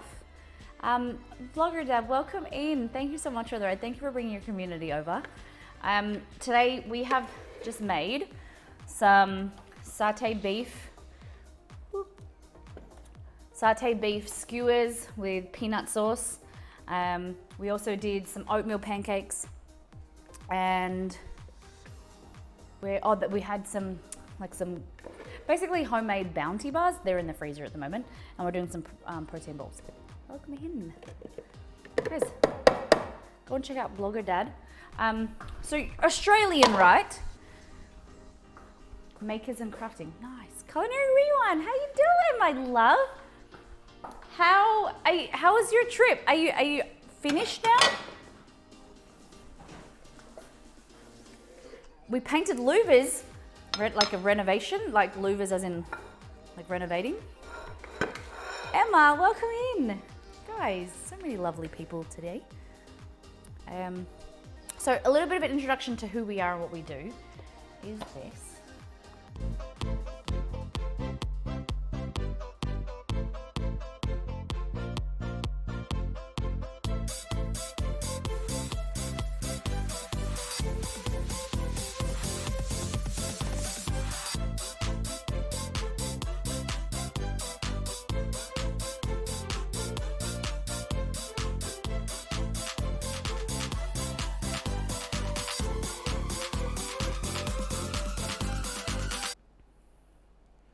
There we go. So that's just a little bit, that was our old kitchen. So we've been in this house for 6 months, but a lot of it we've been renovating the kitchen and building a new kitchen. So we haven't finished, so eventually we'll update that video. But it's 5 years we've been on Twitch now. But yeah, we recreate food from games, different movies, cuisines. Food, fun and fumbles is kind of our thing. So if you're into that, hit the follow button, come and hang out with us. And guys, Culinary Rewind is another incredible cooking streamer, and she's just been on holiday to Texas, and you're home now. It looks so much fun. I was just looking a little bit of it, and you just look like you were going on different, to like that candy store and whatever. It looked fantastic. Thank you for being here. I bet you're exhausted. You painted louvers, so you're renovating the shed kitchen. Nice. So I suppose I have to come and check out your streams and learn about the shed. So you've kind of like renovating the shed to be like, how long have you lived in the shed for? Is a shed, is that a global term? That's not just an Australian. You guys know what a shed, like a garden shed. But like a Blogger Dad's like shed is huge.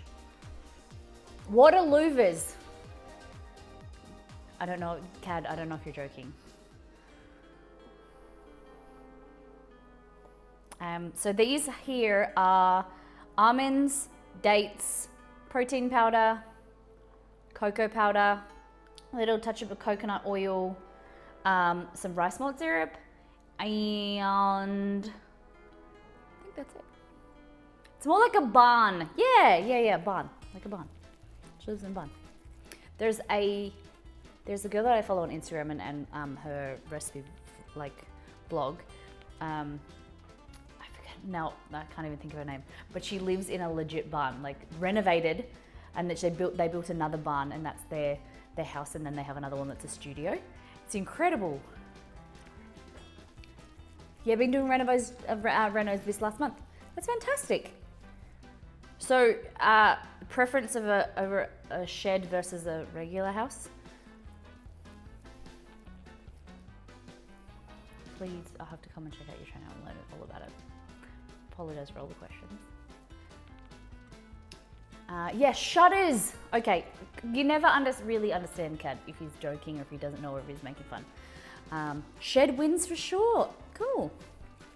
Yeah, shutters. A louver. It louvers like this. It moves up and down, so it louver.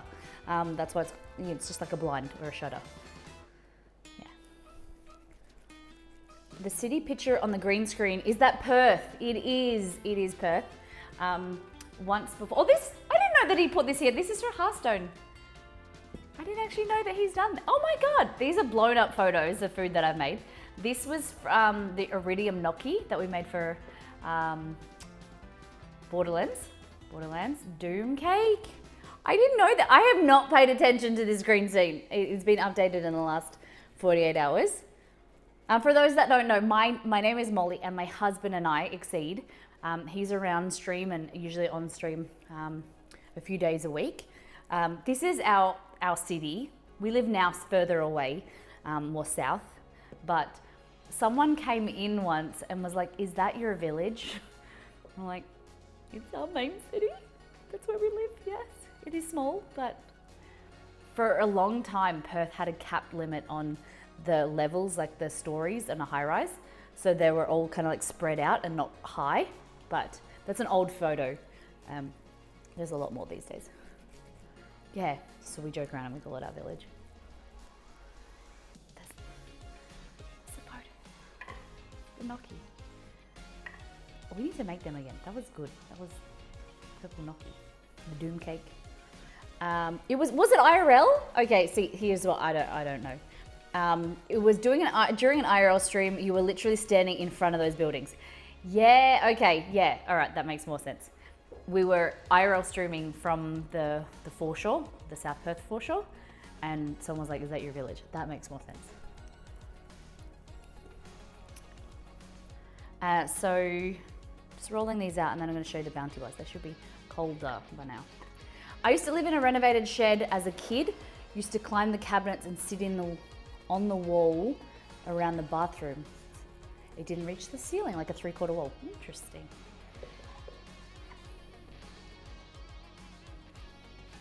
Village, amazing.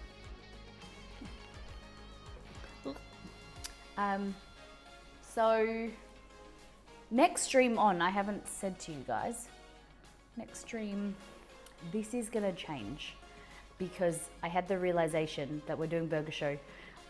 Crispy mushroom, like a pan fried mushroom, like an oyster mushroom in panko breadcrumbs. And the chicken burger as well.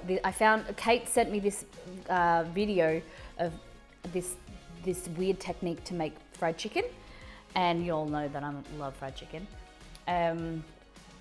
But Monday is also the day that you get half price plant-based burgers at Grilled, this burger place in Australia. And Exceed and I had planned to go on Monday, so I'm not doing 3 burgers in a day.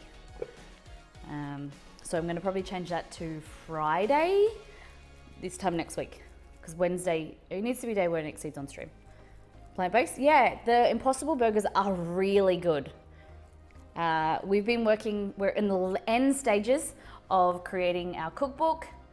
So, All In Together Slow and Pressure, which is a slow cooker, pressure cooker cookbook. We're in the end stages and it has been a grind, guys. Exceed and I are mentally, physically exhausted. It is just a lot more than first things first. It just kind of It's wrecked us. And so we're making little things to look forward to. It's like on Monday, we're in the end stages of creating the book, so that hopefully will be done by the end of the weekend.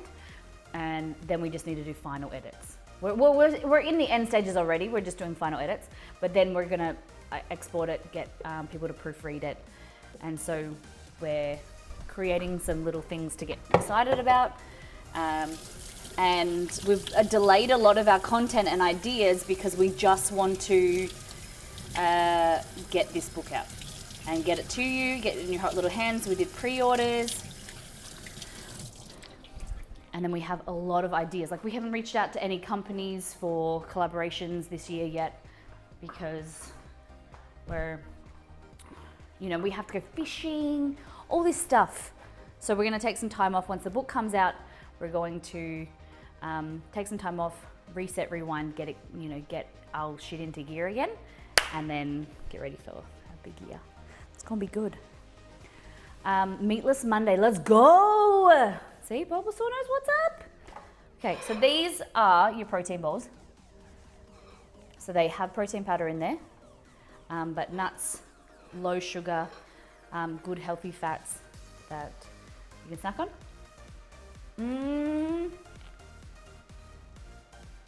Like that. Then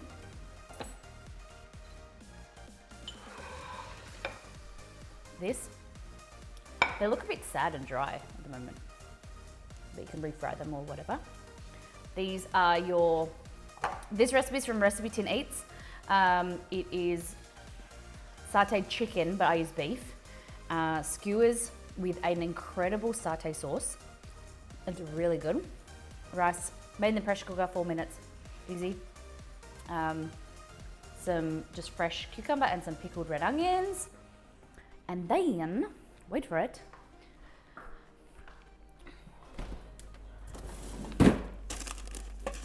These don't look fantastic, but they taste really good, okay? They taste really good. Like I said, the chocolate needed to be colder, and you just do multiple layers of dipping. I'm gonna...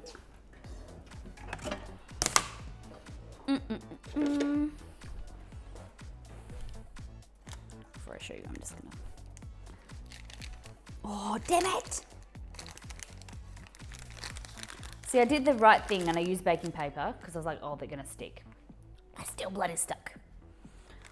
So some of these have dark chocolate, like proper chocolate. Some is like a homemade coconut and oil chocolate. You know, that old thing.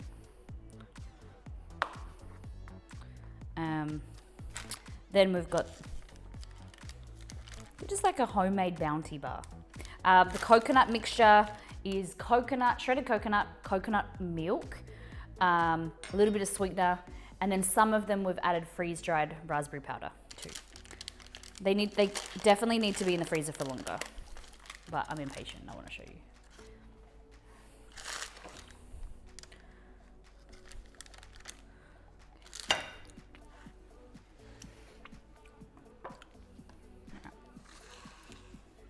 They're not going to win the pretty game, but I'm going to get them off the red because they're quite, not going, red's a bit bright for y'all. Let's try this. So these are great to have in the freezer to go with coffee. They're like a homemade Bounty or an Almond Joy. These ones here have coated with a little bit of the freeze-dried raspberry powder too. And then this is like your coconut rough. You can just break it up or slice it up.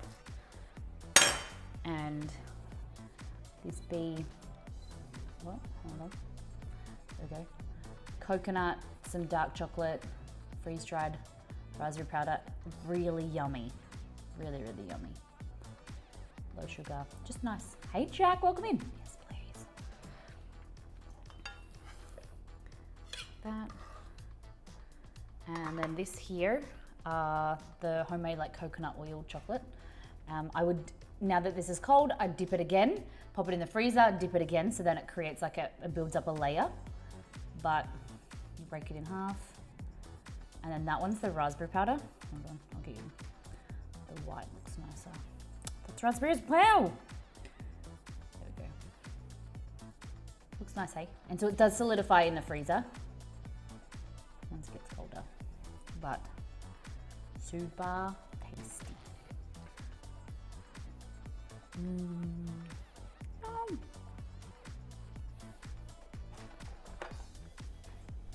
So,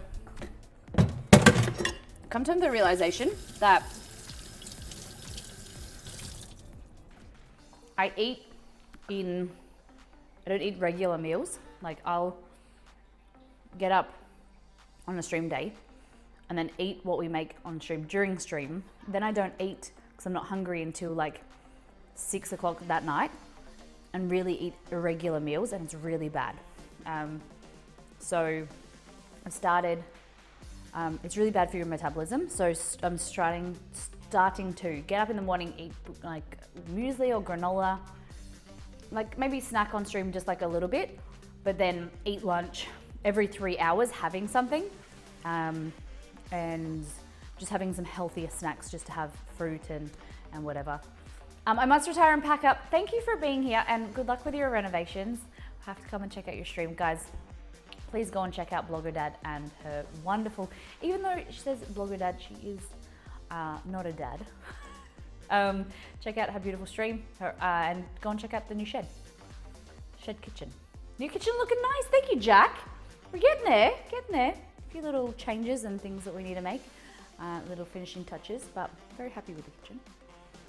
Yeah, turned out really well. Okay, so guys, oh, hello. Zoom in on my fingers. What is your dish of the day? Dish of the day. I'll get the pancakes because they were also made on the stream, even though they weren't great. What was your dish of the day? Protein bowls, coconut bowls, satay beef, or pancakes? What was your dish of the day? Dish of the day. What would you like to eat? Definitely choose anything but pancakes. See you, Blogger Dad. Satay for Potzler.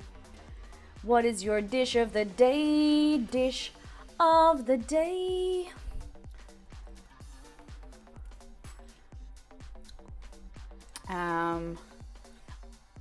You love my ring?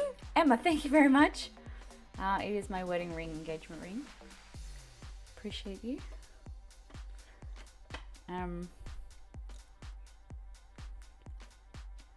Satay, the protein bowls for Emma. Bulbasaur says bowls, I think. Satay for Mrs. Razor. They all look really yummy. Thank you. Cad, can I ask you to find me a human? Oh no,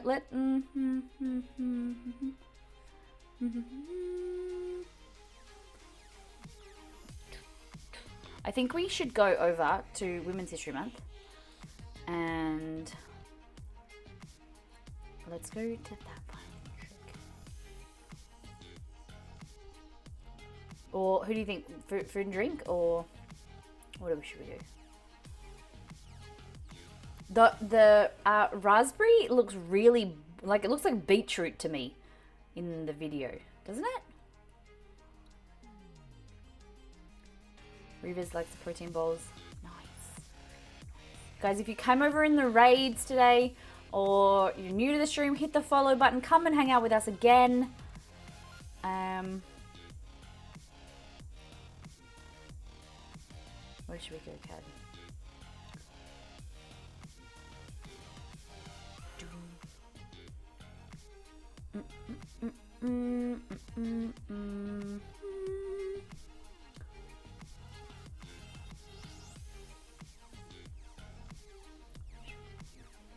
Guys, I'm coming back.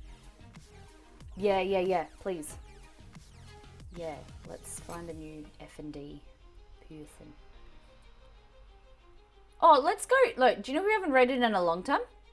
Rusty. Rusty Rhymes. Cad, you're usually you're always so good at it. So next time we'll tee one up for Monday. I'll have to be like, Cad, do your thing. Right, we're gonna send you off over to Rusty. And you all know Rusty Rums and Lady Naganada. We're gonna go and raid them. Copy and paste a raid call message. Next stream is not going to be this, but it is at that time. I am gonna change the menu, okay? I'm sorry.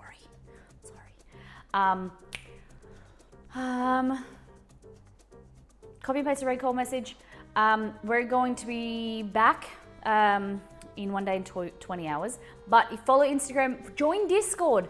Get active, posting, conversation topics is fantastic as well. Guys, take care. I love the heck out of you. Thank you for everyone's support today. NKYOU. No, think of a dance. Lance, thank you for 4 months. M-Pods left for 3. And a beautiful raid from the wonderful blogger dad. Guys, thank you for being here. Thank you for spending the week with me. And I can't wait to see you on Monday. Yeah.